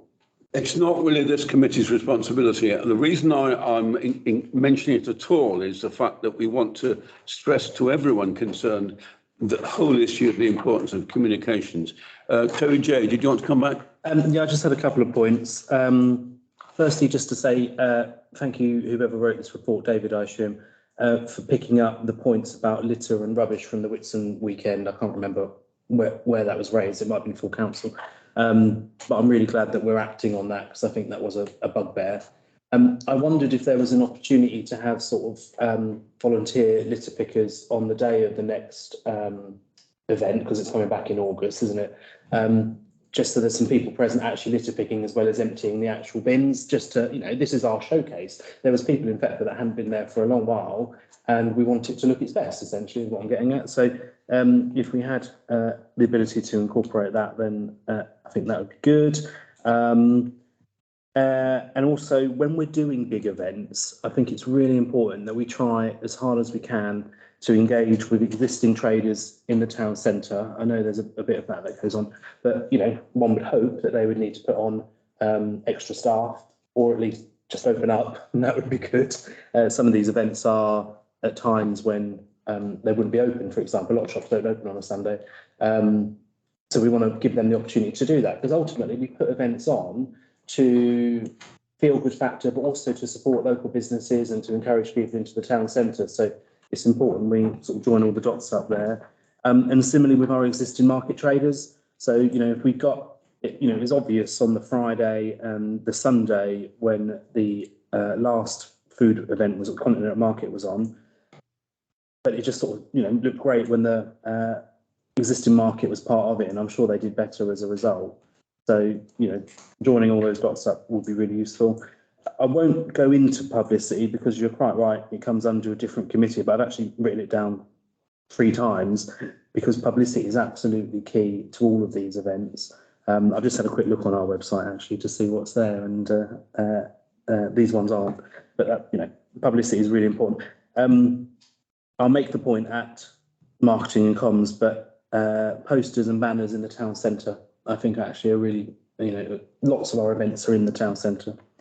And the only other boring point is around budget. The list that's there, so the events already delivered and the upcoming events, which takes us up to the first weekend of December, is that all being delivered as part of the £12,000? Presumably there's a separate breakdown of how much each of these events would cost. Yeah. I think that would be useful for the committee to have that list, so that when we're thinking about future events, we can have a gauge of how much each event costs. So when we're looking at the budget for next year, we can actually, I'd like to put this on, but it costs 10 grand. That's the whole budget, so bit of awareness. Okay, so I can send you, so to be honest, it is really down to me how I allocate that £12,000. So I allocate that. But what we do, we have an issue in some respects because some of the events are getting more successful. So for instance, we are attracting stall holders who want to be part of it, and they pay, well, they don't pay a lot of money because we want people to be involved. We don't want to exclude them. But you will see on our budget, there is nothing called events income. So what we can't do is generate income from a really well-attended event and actually do more events because we can reinvest that.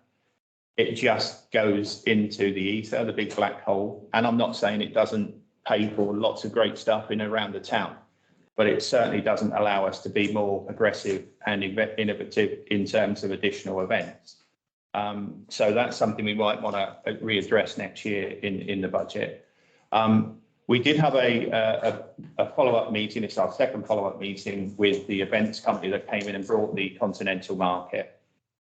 And waste was top of the list. And we have flagged that up. And we've got a direct link in through Emma Crampton, who's down to town representative for Brentwood District Council. We're working more closely with her as to try and get the environmental services to support those events. The good thing about this next one, it runs from Wednesday to Sunday. It's not a bank holiday weekend, although that shouldn't make any difference.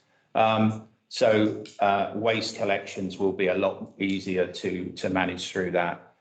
We are also getting additional bins, so we can swap them out halfway through the day and things like that. So that has been a priority. They understand that. To be honest, it was our responsibility to do. It wasn't theirs. The trade waste was being taken away, or should have been taken away by some of the traders, because it was specialist waste. We did have an issue with one of them. It was flagged up by a local group. I can assure you that trader will not be returning. In fact, they're not going to use him in their events across the country. So so they won't be returning. But the good thing is they're really pleased to come back. It was a great footfall. It did catch, well, it caught me out. I didn't think we would have that big a footfall. The weather did help. If the weather's like that again, we now know what we can expect. Unfortunately, for the weekly market, and they really, in hindsight, one of the traders is kicking their heels because two of the traders, I mean, we don't have a lot of traders anyway, but two of the traders were on holiday. Now, the traders that were there, and there's one trader that's been there for a long time, and even though there wasn't any competition to what he sells on the market, he made a very good point when he was leaving the market. He said to me, they can come back. I've had a really great day. So I said they will be back in August. So, you know, be good. So it can work, but in August, they do know that they're going to be here on that particular Saturday, and we will make a bit more of our weekly market. We've got a lot of things planned for that seaside special from the 9th to the 13th, and it's going to be really, the market is going to look better than what it did for the Whitsun one. There'll be a lot more activity on it, but the high street will be packed just as much. They've got one or two ideas of reconfiguring the stalls to make it easily accessible. But they are very mindful that they don't want to disrupt any of the high street retail. And two or three of the shops did report back to us that one particular shop has only been open 4 years, and that was their best trading weekend since they opened. And I know two of those could have been COVID, but you know, that's by the by. At least they were happy. I tried really hard to try and increase their stalls into Riverside Walk, but I couldn't guarantee that the hoardings would be down in front of the old M&Co, and they didn't think the footfall would go round the corner into it. So I didn't want to push it because I'd like them to come back at Christmas lights as well. Right, thank you. I think really what I'd like to suggest to you is that we move on. We've got two more lots of activities still to go through, item 98 and a later item. I'd stress with you that we're not making decisions, we're noting updates, and it's quite possible that at item 98 you don't wish to do other than simply note the update, but therefore what it is worth. I don't know whether, David, you want to add any detail to that, or whether you're content. I only want to say one thing, and that councillor is not present, but I did say that I was going to do this in this meeting because it's a public meeting, it's recorded. I was really pleased with mayor making this year. I've been involved in mayor making on a few occasions, and sometimes it's very chaotic. I think Stuart insisting on name places did work, because when you get people arrive that are general public, they tend to sit and leave a space, and then by the time you get the latecomers, actually you've got to separate them and things like that. So I think what it did is it managed it a lot better. But one of our councillors' wives was playing an important part that night. She was deputy mayoress or deputy mayoress elect, and we didn't have a seat reserved to her. So I have apologised to Councillor Harvey and his wife that we unfortunately didn't have a seat. We managed to do it, and I was thankful for a past councillor who gave up his seat so she could be put in the right area. There are also issues sometimes with councillors responding to emails from our civic officer. And I've said, well, you can't just rely on that. So in the future, we will ring every councillor and ask the question. It's 18 phone calls. So, you know, is your partner coming? Have you got a guest coming? So we can make sure. Councillor Wood was a classic example. I had to put Steph at the standing room only at the back.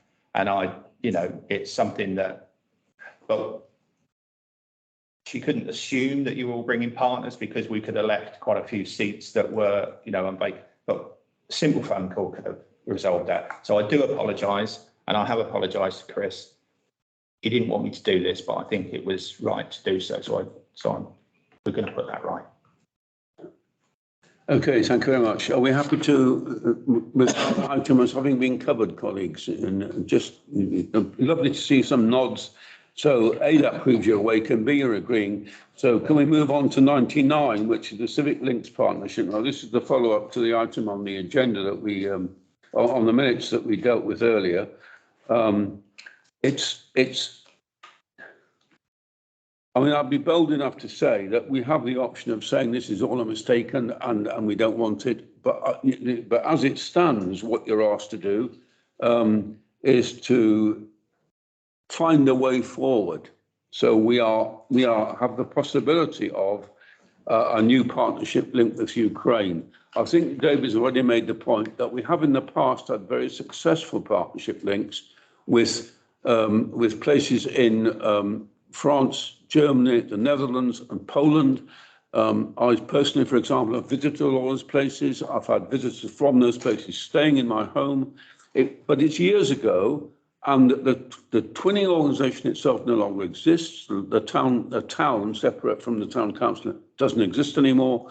It doesn't seem to be flavour of the year, and I'm just concerned that we don't get ourselves in a false position where we're saying we'd love to help support or tie up with a place in Ukraine, and then found the public aren't bothered, or indeed the councillors aren't bothered. So any thoughts, colleagues, about that issue? Do you want to take forward a proposed civic links and partnership with a place in Ukraine? Come back to you, Mac. I think the important thing here is it's not the feeling of the moment. It's not that there is something bad happening in Ukraine. It is that we are going to agree to do something that's a very long-standing commitment for the council. You know, you've already said that the ones we've had in the past have withered on the vine. They've dwindled away to a certain extent. Why do we think adding another one to that, however valid and important it is, how are we going to support that? There is an element of cost to this also, so that would be I would be reluctant to do it just because it is a sore subject at the moment. Yeah, thank you. Are there any other comments, please, Carla? I can see Matt's point. I'm more one to add things rather than detract. And I think that people are interested in making a connection with Ukraine. I wouldn't oppose it. Although I think it is a bit of rushed item in the list. And I'll make my point personally. I've been talking since as my second term as a councillor, I've been talking about building this connection with the twinning, potentially with the Portuguese city or town. It has similarities. Not only because I'm Portuguese myself when I sit on the council, which is convenient for that purpose, but because that is a very big community. It's one of the most well-established ones that's been here for longer as a migrant community. So there's a massive number of Portuguese. And the culture is well embedded. There's restaurants, there's cafes. So those links are already built there. There could be a twinning. I do understand Mark's concern about funding. From the potential of building a relationship with a Portuguese town is that I know for a fact that they do that with other countries. So there are many twins. There's many towns in Portugal twinned with many other countries. And there's actually funds from the Portuguese authorities to do it, rather than the host countries or the countries they're twinning with. So it's actually the other way around. The funds are coming from the partners rather than from the town council, if there was to be a possibility. Now, I don't know how we're going to go about this, and I don't want to talk in advance to see what other councillors, what the idea is for this, and before I make my mind up. But I would like to introduce the potential of creating a relationship with a Portuguese town or a Portuguese city as a twinning partner for Thetford. I've been wanting to do that for a while, and I mentioned to several councils that are well aware of it. It's not a secret. I would like to introduce this as an agenda item to be discussed as well openly between everybody. When it comes to the Ukraine, my concern is if this is done, they're still in a state of war. So twinning usually is about exchanging cultural events, exchanging visits, like you do with all the other twinning countries at the moment that have been doing this with the town council for quite a while, for many years now. You've gone to Poland, you've gone to the... So those interactions are open because they're stable. There's the possibility of doing that. My concern is because of the disruption in Ukraine, how would you work that in practice?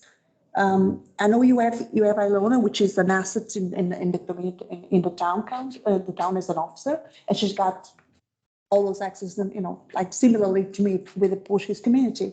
And that is an advantage, having the person that can build that link, but you still need to put in practice what are you going to achieve with it and how you're going to take it forward. What are we going to achieve for both sides, for us and for the Ukrainian potential town that's going to link with us.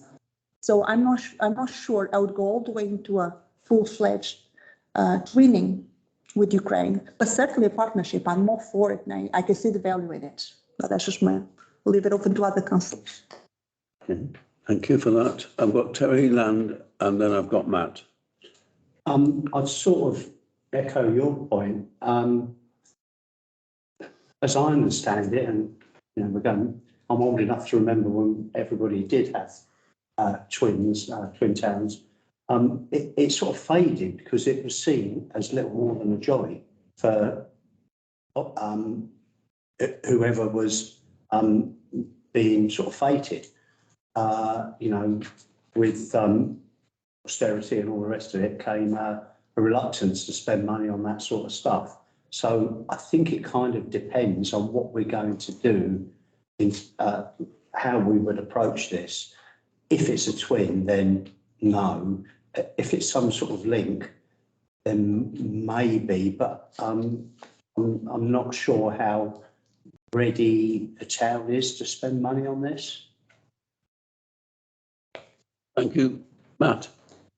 To add on to everyone's points, I was very lucky that the school that I went to had a twin town, and when I was in my younger years of school, it was very important we went to visit it as part of it, and then by the time I got to the end of my school year, it had died a death then.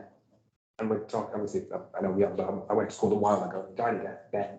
So I think the idea of twinning has died a death in all honesty, but the idea of linking to another town is a great idea. I completely agree with Mac's idea and Carla's, this one specifically. I think the idea of almost, why can't this be treated similar to the way a mayor has a charity every year? Why can't we also have a town every year that we focus on? So the mayor next year chooses, these are my charities, and this is a town that I'm personally linked to, passionate about. I've been there and I love it. However they want to choose it, and that's if the main focus of twinning is to awareness events and activities, it doesn't need to be a country that's going through it. It can be anywhere in the world. The mayor says, here's my charity, here's my country that I'd like to think, and then therefore we try and theme things around that. Have it as a yearly rotation rather than trying to make a permanent twin, which is, obviously I didn't know we were really twinned. According to Wikipedia, we're still twinned with 4 places. I had a nosy the other day on them. They linked to very blank profiles. But I think, yeah, twinning is kind of fun. The idea of a rotational yearly link, I think it's quite a good idea. Okay, thank you. I've got Terry J, and then I've got, I think, Adam, and I've got Stuart. As Matt said, we were linked to 4 different places. I've always been frustrated that we as a town council have not done more to engage with those 4 different places, to be honest with you. The twinning activities that I've been involved in have always been a bit frustrating. That's partly due to size. All 4 of our twin towns are very large councils with big budgets. In Europe, they have directly elected mayors with their own budget, and they can, you know, if they want to go to Thetford for a visit, you know, they can do so. They have, you know, less cumbersome procedures perhaps than we do because they're directly elected. I would very much like us as a town council to focus more on developing links with our twin towns. There's lots of things that we could be doing that we're not doing. Linkages between schools is an obvious one, and when I was mayor I was frustrated that there was willingness on the part of our twin towns to do that, but just not the take up locally. We don't have the resources. You know, we don't have a twinning officer or, you know, a cultural attaché or whatever you want to call it. So we need to be conscious of that. One of our twin towns has been a twin of ours for 50 years. You know, I'd be really reluctant to break that because it is part of our heritage as a town, twinning, and I think it's important that we keep that going. So I would much rather, in short, I'd much rather we focused on our existing official twin towns. There's absolutely nothing to stop us developing new partnerships and links, not necessarily new official twin town links with other countries, including Ukraine. You know, there's lots of things that we could be doing that don't necessarily cost loads of money. It's about, you know, new cultures, new, you know, learning opportunities, that sort of thing. So let's do more on twinning, but let's also develop partnership working with somewhere like Ukraine. And incidentally, by the way, in my time I've been a councillor, I was quite amused. The last place that was suggested that we twin with was Barbados. Because obviously Alan Williams originally was from Barbados. So at least Ukraine is closer, but picking up Terry's point, we never did get a visit to Barbados, much to my disgust. Thank you. Adam, did you want to say a word? Yeah, just as much as you'd be sort of empathetic to the people of Ukraine and et cetera, if it's coming at a cost, how much is it and how much support would you get from the people from Thetford to do it? It's that simple. I know sometimes you have to do things that raise awareness, but you know, how much is it and how much support would you get from the people that we've been elected by to do it? I'm not necessarily convinced that you'd get the majority of support from a lot of people if the cost was of quite a substantial amount. Okay, thank you. I've got Stuart, and then I've got Carla, and then I've got... The thing that slightly concerns me is, I know it sounds awful, if Putin actually wins the special operation and we link with Ukraine, how does that sort of balance against what we're doing? Because if it's suddenly... Invade us next. Yeah, it could be, couldn't it? If you can see what, if we suddenly say, yeah, we're going to sort of twin with Ukraine, and suddenly Putin takes over and it all becomes messy. People go, why are you linked with the... I've got Carla, and then I've got Vic, and I've also now picked up Matt again. Okay, I just want to raise a point, because I think we're focusing on the training as just the event and cultural side of it. Usually when we twin towns, they got to have similarities, but you want to promote the economy and you promote different aspects of both sides. And I'm looking more at the economic side besides the cultural contribution. For example, my interest in building a connection with the Portuguese town it's not limited to the culture and the events and the dance and the music and the food. It's because there has actual potential to open a communication point where businesses can invest here and vice versa, and create those economic links for Thetford and whatever town we're connected with. So I look at twinning in much broader sense, other than just the cultural exchange and the traveling, visiting the places, which comes as part of it, but it's just a small element of the whole purpose of a twinning. At least that's my concept of a twinning. It's much more broad. And yes, it's got to be resourced, and it will cost money. Like I said, Portuguese situations is that I'm familiar with twinning from Portugal with other countries. And yes, they do have their budgets, and they are much more hands-on with what they can do. Terry, when you mentioned that they elected and they have budgets for those things, they do. And that's a great thing. If we were to connect with a town that has, or an entity that has that capacity to contribute towards that element and that winning, what is not going to cost us as much or next to none, great. Taken away from the official twinning towns, like being twin for 50 years. No, it's already part of the fabric of the town we are. It's already part of the history. They've been twinning for so long. And I think in any way, by adding a twinning or a partnership, I would want to take away from the present ones, because I think the ones that are here to be preserved, I just want to potentially expand on that, but never to take away from the ones that are already done, because I think that's important. And you're right, twinning between schools and all that, there's so much more that could be done. It's just how we go about it. And who's going to come up with those ideas, or who's going to manage that? I think what we're lacking at the moment is proper people in the council. I mean, councillors' offices, anybody that actually focus on that aspect and works on building those links and expanding on what's being done at the moment between the trainings. Okay, I'm going to leave that, Cara, and go on with Vic, and then I've got Matt. Really point. I think what I'm getting the sense is that I don't really want to go on a full-fledged town twinning and all that, because it's a lot involved. But there is no reason why we shouldn't look at putting awareness events and activities, include that as one of our, even if it doesn't involve going out to Ukraine, or so I said, well, go to Ukraine, at least not at the moment. But there isn't any reason why we can't look at putting an event like the ones we've got, an awareness event on the market. You could do the charitable bit as well, and have collection points and stuff like that with it as well, and raise money for them. It will cost a little bit, but, you know, that might be a cost worth bearing. And if this young lady's already got connections, then basically it's an exercise of welcoming those people in the community that don't feel part of their community at the moment. So, I mean, there's no reason why we shouldn't put on an awareness event, an activity. Just when we were chatting there, I just had a look. Out of the 4 towns that we're partnered with, only 2 of them recognise that they're partnered with us. Oh, really? Which Leeds and Perth. So France and Germany, the only 2 that. And Perth is the longest standing. They're the long ones. And I think the Dutch one, Spickenese, has changed its name, hasn't it? There's absolutely murderous. That's the. Scavina in Poland and Nissamard in Netherlands. They don't even mention us. The one in the Netherlands used to be Spickenese. And so before, like we, as Matt completed, before we need to take other people, maybe we should reach out to the 2 that don't want anything to do with us. Find out if they're divorced us yet or not. And then maybe focus on the 2 that we have. But yeah, as Vic said, I'm all for awareness and events. I think making something official or some solid links is the ground. Do you want to come back again and then Mac? Yeah, I'm just following on from what Vic said.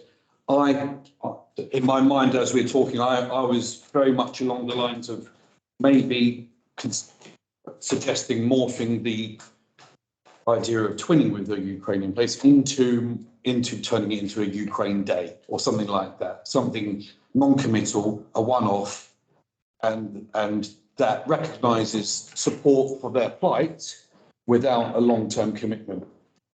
And also, I agree with Carla that we do need to recognise that we've got a much stronger link with our Portuguese community than we do perhaps with, whilst making sure that we are sympathetic with Ukraine. I think it's more important to recognise the link that we have with our Portuguese community.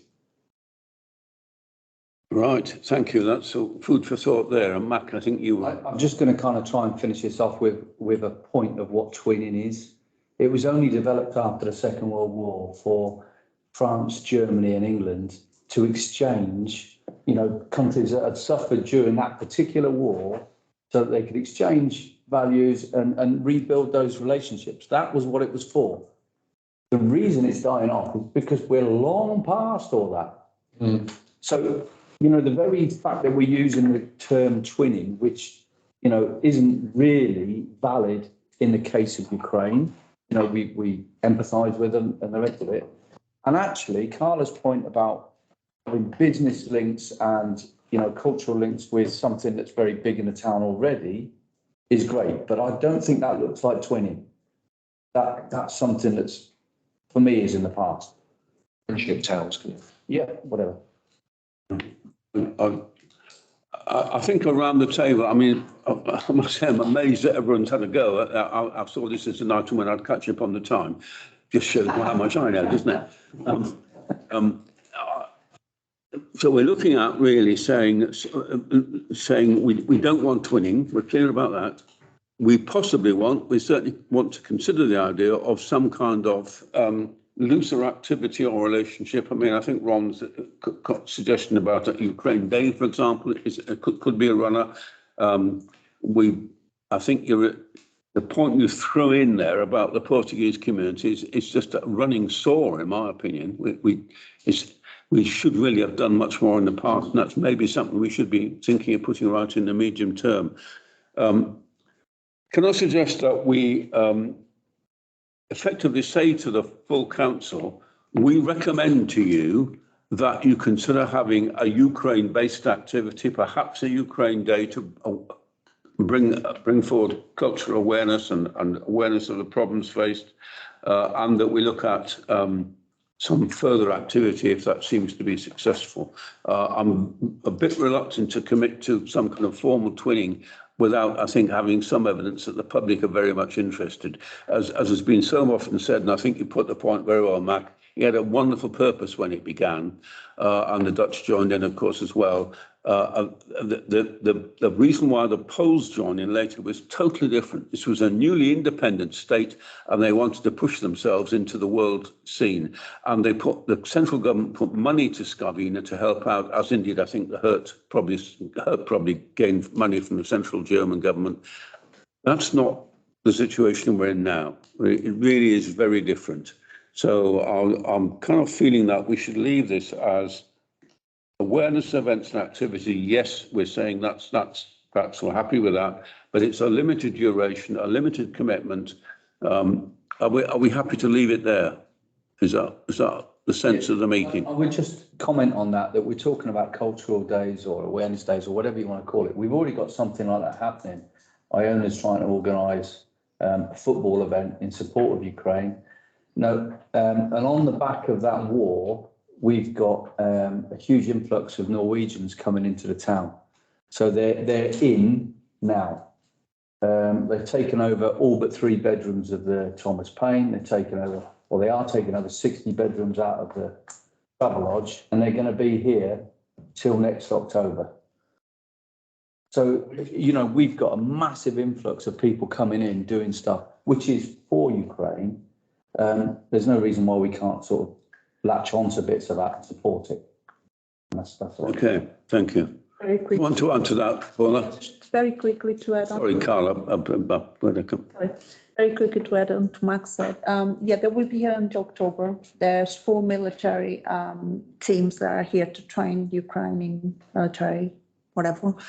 They have taken you are right, they have taken over most of the local hotels, while their seniors are staying in the Thomas Paine, all their staff and trainings and whatever stuff is throughout. And that's a lot of people using the town and using the business until October, potentially more, because some of the teams might be here for longer. I had a chance to speak to some of their supervisors that are staying on the Thomas Paine, and they are keen to get to know the town, get to know what's about, and it's just a great opportunity to create something, talk to them directly, involve them and their staff and the people that's visiting, their workers, bring them along and actually boost a little bit of the economy, by getting them engaged and create an event where they get engaged, and at the same time they will be consumed. They'll be eating, they'll be drinking, they'll be using the local facilities. More people in town, it means more business. It's good for everybody. What did you say they were Norwegian? Danish. Danish. Sorry, I said Norwegian. They're Danish. Danish. Yes, supposedly. They're back. Okay, can we leave that there? We've certainly given it a good airing, and I think we've got a general agreement that there is a limited way forward, shall we say? Is that okay? I'll push you on to the next item for May, which is number 100, the Honest Citizens Advice. It says lead chair. I'm not sure that this is my item. I'm not sure who actually produced this item. I don't feel competent to talk about it, to be perfectly blunt. Is there anyone who wants to talk about this issue or can bring it from another committee or from a previous committee? I'm not thinking it's not your business either, is it? Well, I've mentioned it in the report. It's something that we usually do. We usually do a lot earlier in the year. Yep. It's split the net. It's something that we should resurrect. But if we're going to do that, it's something I spoke to the mayor about a couple of weeks ago. And if we do it, it's going to have a fine deadline, because he would like, the mayor that presents this, he would like to present the award throughout the Heritage Week, which is in the early part of September. Can I just say this was born out of trying to uncover and highlight and reward those people who do a lot of voluntary work, helping out the residents of Thetford, that goes undercover. I mean, there are lots of awards now within the town, and most of the big organisations that do an excellent job over the last few years have already been highlighted and awarded for their efforts. So they have been represented. This could even be someone who has for the last 50 years has just kept an eye on their particular street because it's a street of elderly people and they're, you know, it's someone who's just doing some great work that just goes under the radar.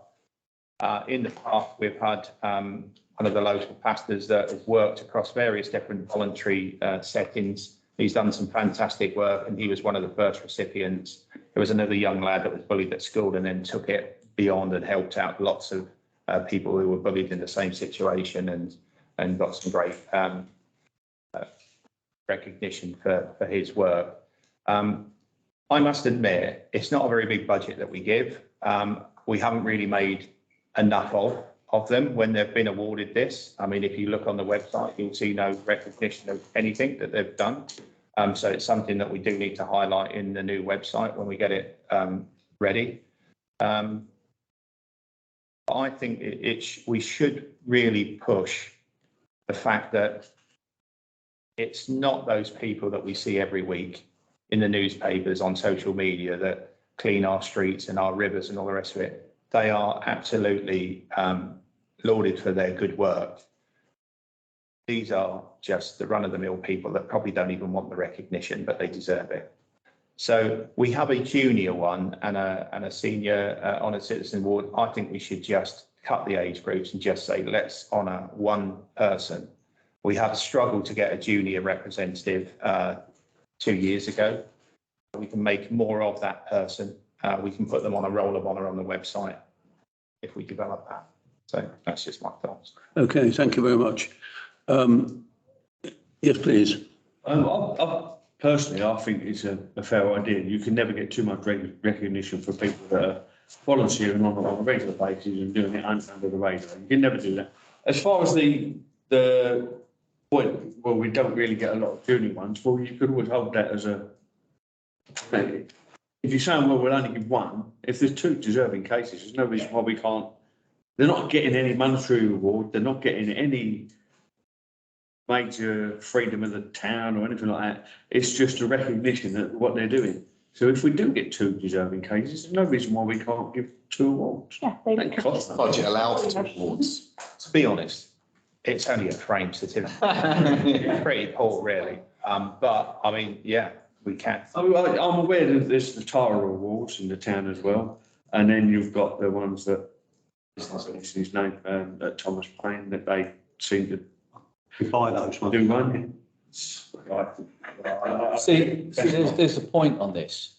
I think you raise a real good point. And there is a lot of reluctance amongst people to engage with the business awards, which angers me somewhat. There is a lot of reluctance for people to engage with the TARAs because of an individual who's attached to it in both occasions, right? Which angers me greatly. And both of those things are designed to do good for Thetford. So why the hell don't we get on board with it and try and be involved in it? Put our differences aside and you know, why not have, really good idea, why not have our award presented at either one of them, the TARAs or whatever, and, you know, make it feel like it's part of Thetford. Make the council feel like it's involved in this, even though somebody else might be running it. It's just something that we've always said, that's not ours, we don't do that. And I think that's a poor show from us. Sorry. Okay. Just playing catch up, and I'm sorry if I wasn't already aware, but did Sean Reedy ever, was Sean Reedy ever awarded the honoured citizen? Well, Sean's been awarded the TARAs, so Right. he has been recognised. My suggestion. I can't remember whether Sean was actually nominated for this particular award. There's a day, I believe, on Button Island dedicated Yes, to there it. is. And my suggestion would be to award him something posthumously to coincide with that day. I think that's slightly against the spirit of the thing. Okay. Which is that this was supposed to be for someone who had missed out on the other long-established awards, like the Tara Award. I mean, Sean did a wonderful job. I think we all recognise the difficulty, the sadness of the situation, but he has got the recognition through the Tara Award and through that special day. What we're looking for is an unsung hero, or, I mean, if I use the gender heroine, rather than someone who's actually pretty well known of, and most of the people, I think, appreciate what he did. Terry, do you want to come in? Yeah, just quickly on Ron's point, there's a agenda item on full council specifically about Sean next week, so. Okay. I don't know, where does that leave us? So the question is, are you prepared to go with this year's award? Is it just for one, or are we taking fixed? Depends how many we get. Yeah, I mean, sometimes we only got about 5 nominations, but If you've got 5, I mean, you can pick one out of 5. If you've got 150, then you might think, well, maybe we give 2 or 3 categories. But you make your mind up when you get the nominations, because you might not get any. no, and it's a tight deadline. So are we happy to go with with this, and are we happy to? I think that's right. I'm concerned about the deadline. We've got to do this within 2 calendar months or whatever. In terms of a junior award, I think you possibly could look through going through the schools. It's not going to work at this time of year. They're already getting DMOB happy. I just feel that perhaps it would be realistic to say we're doing it one person we're looking for, and try and encourage people to put nominations forward. The supporting the notes you've got, very luminous notes, and say thank you very much for them, by the way.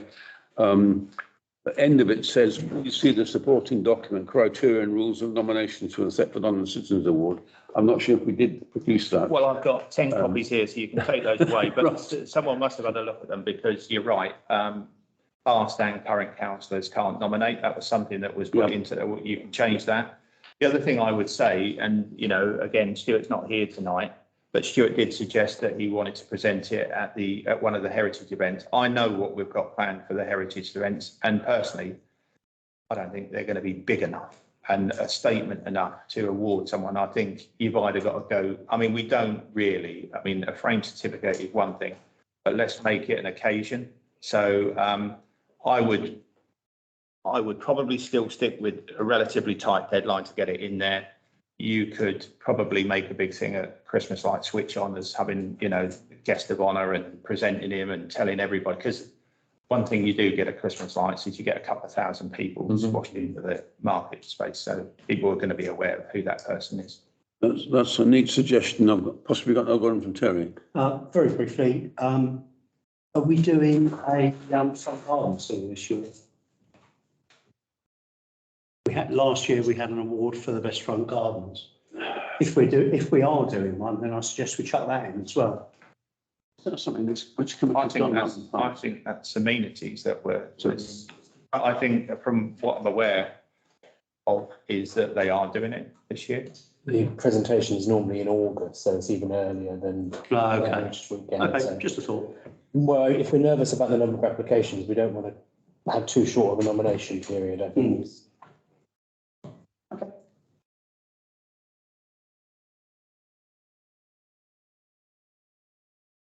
Okay, let's accept where we've got to. So are we, sorry, Matt. Go on.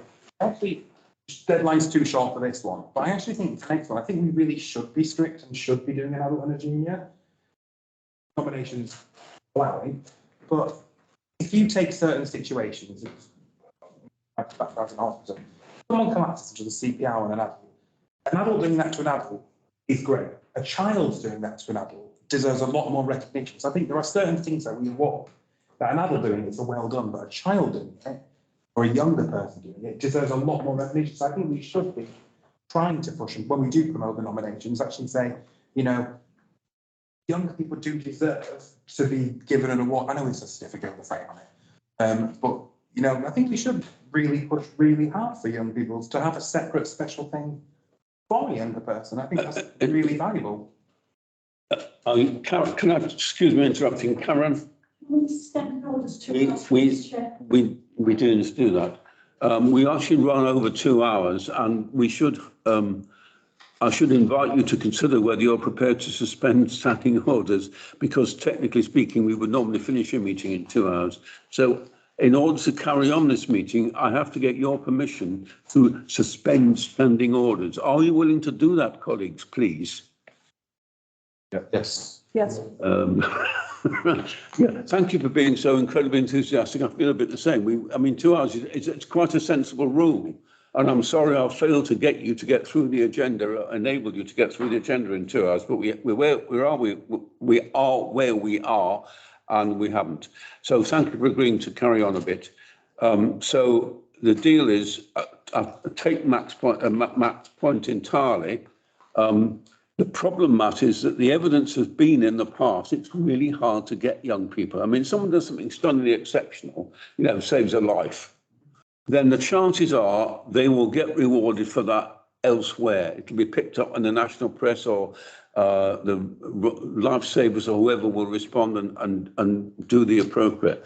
We're really looking for unsung heroes and heroines, and it's really tricky because the very fact they're unsung means that we've got to uncover them, and they don't want to be uncovered very often. We've had 1 or 2 people who've been most reluctant to accept it and want to be pointed out. Are schools engaged in this process at all? Are they asked for their input? Well, they haven't been up to now this time, as far as I'm aware, and I'm not sure whether they've been involved in the past. I think in the longer run, I'm thinking about next year, if we want to carry it on, we should ask the schools in good time, maybe in April, for example, or even earlier than that.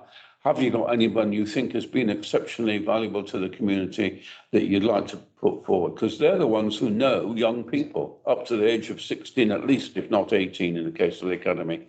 And I think that covers your point, a really valid point. We don't look after our own teenagers in particular very well. I think younger children as well, but maybe I'd single out teenagers and say we don't do a good deal in this town for our teenagers. Just a statement off the top of my head.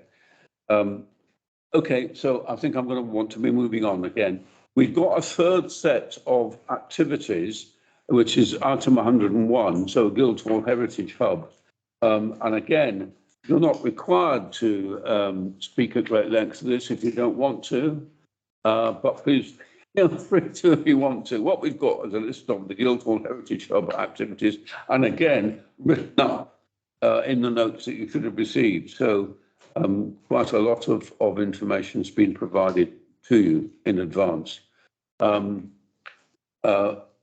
can simply note the update, or we can have a discussion of it, and I'll throw it open to you again. Are there items you want to add to what's been said, either in the agenda or in the additional notes you've been given? Or you're happy simply to note that this is, excuse me, are you happy to note this is simply a good thing? Yes. Mm-hmm. Just before we move on, I just want to, because I know there's a lot of new councillors, and I'm not going to take up too much time, but I did present this evaluation report that Katie did to the NHLF, which was many more slides than this, but there's just 2 slides that I really love, actually, and this one is shows some of the visitors' feedback, the reasons they actually came to the Guildhall.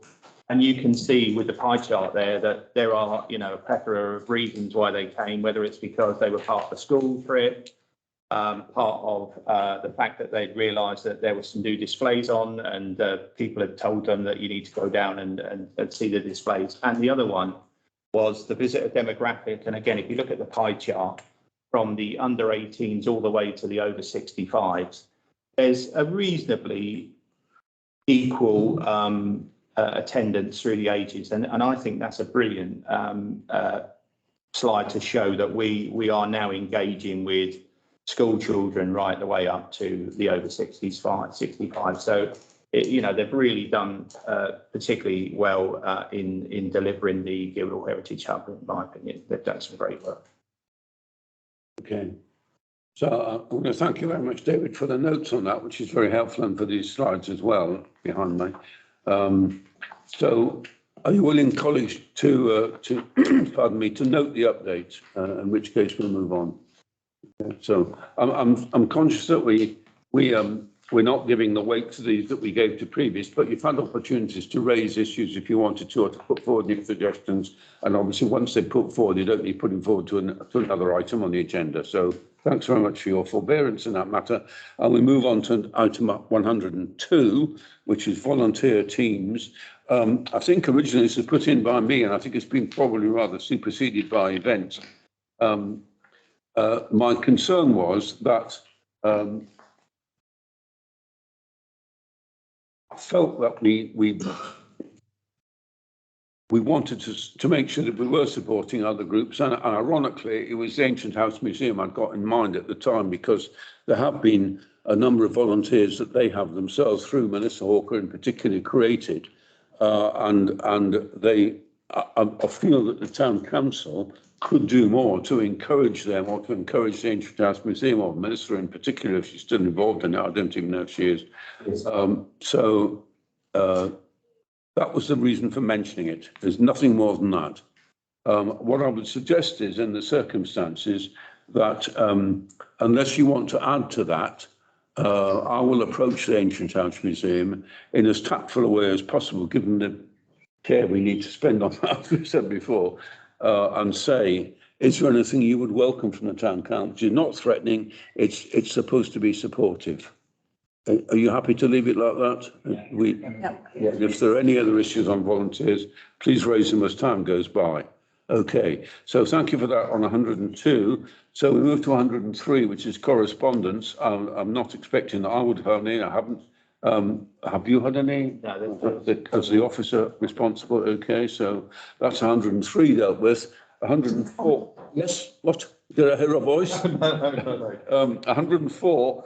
Community engagement. Do you feel, colleagues, there's anything that we've discussed today that you want to put into the media? I mean, obviously we do a report and we write minutes and so on. Does it need to go beyond that? Is there anything that you want to try and push in particular? That was a maybe a no, I'm not sure. As just mentioned before, we need to communicate better, and if the website being updated, that will definitely flow. But it is about how we communicate and advertise the stuff we're doing. I'm hopeful that once we get in Terry's keen hands a better website, that will solve a lot of the issues in terms of communication, or at least it will benefit the issues. Not solves is too strong a word, but we need to have that up and running. We've struggled with websites for years now. People don't know it's there. Yeah.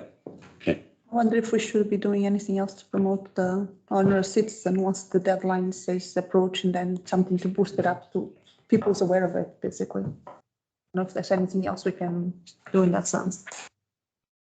Just off the top of my head, with the new website, will that be encouraging an email mailing list? Will that be encouraging people to subscribe to a mailing list or anything like that? Or would we think, I would hope something like that might be in there. So off the back of, I mean, I know this is not the right committee, but off the back of the Whitsun weekend, where we had quite a lot of social media traction, what we did instruct the officer who has got the primary focus in terms of communication is every time someone said on Facebook that they didn't know anything about it, not seen it, blah, blah, blah, the fact that they went on Facebook and it was repeatedly advertised through social media, we asked them, well, please don't miss out again. Please subscribe to our newsletter and also follow us on our social. You'll be surprised how many people came back and went, no, not interested. But our subscribers for the newsletter has increased by several hundred. So that was good. So we have had some positives from that, but we need to keep on that all of the time. So Hazel's been briefed to do that. Matt. I've just learned in this meeting today that we now have a large group of Danish people in 2 of our hotels. 3 of us. How many altogether? Ballpark? There's a few of the management in the Thomas Paine, but I think there's 40 people and 60 and one, 13 another, something like that. I can't precise the numbers that they told me, but I think there's about like 60 people on one and 30 on another. There's 100 and some people in total. That's quite a large group of people. I mean, I work for the military. They absolutely love an event. Is there no way we can target our advertising to these people, make a nice, pretty, shiny coloured flyer of the events up until October and give it to them? And be like, look, this is everything we're doing. You're here. Enjoy, rather than just putting it on the website or just putting it on Facebook, which they may not have, or in English. They're not going to be on Thetford Forum. They're new. They're Danish. You know, so if we target our advertising to people who are here until October, we've got between July to October of all these events here. Make a nice flyer, hand it to them, hand it to their leadership to filter it out. They'll come. Thank you for the proposal. I think I accept that fully. It's probably not the job of this committee. The tradition, the norm has been in the past that each committee have this community engagement item, and it's anything that we feel that we've discussed today that needs pushing hard. The generality of dealing with communications, I think, has got to be left to one specific committee to take forward, and I'm sure that that's been heard around the room and will be taken forward, because it was a helpful suggestion, and thank you for that. I'm going to suggest, however, that we've done our bit today, moving on to 105. Therefore, committee officers update. Just wonder whether there is such a thing. Not since the agenda. Can I say two very brief things? The first is to point out that it's Wednesday, the 16th of August, at the same time when we meet again. So 2 months or 8 weeks, whatever it is, today. And I will attempt to get you all a long service medal for surviving to the end of this council. But I think I'm going to call an end to that now. We really have got to the point where the time is such that we should be saying thank you very much and goodbye. So meeting closed, colleagues. Thank you. Thank you. Thank you. No,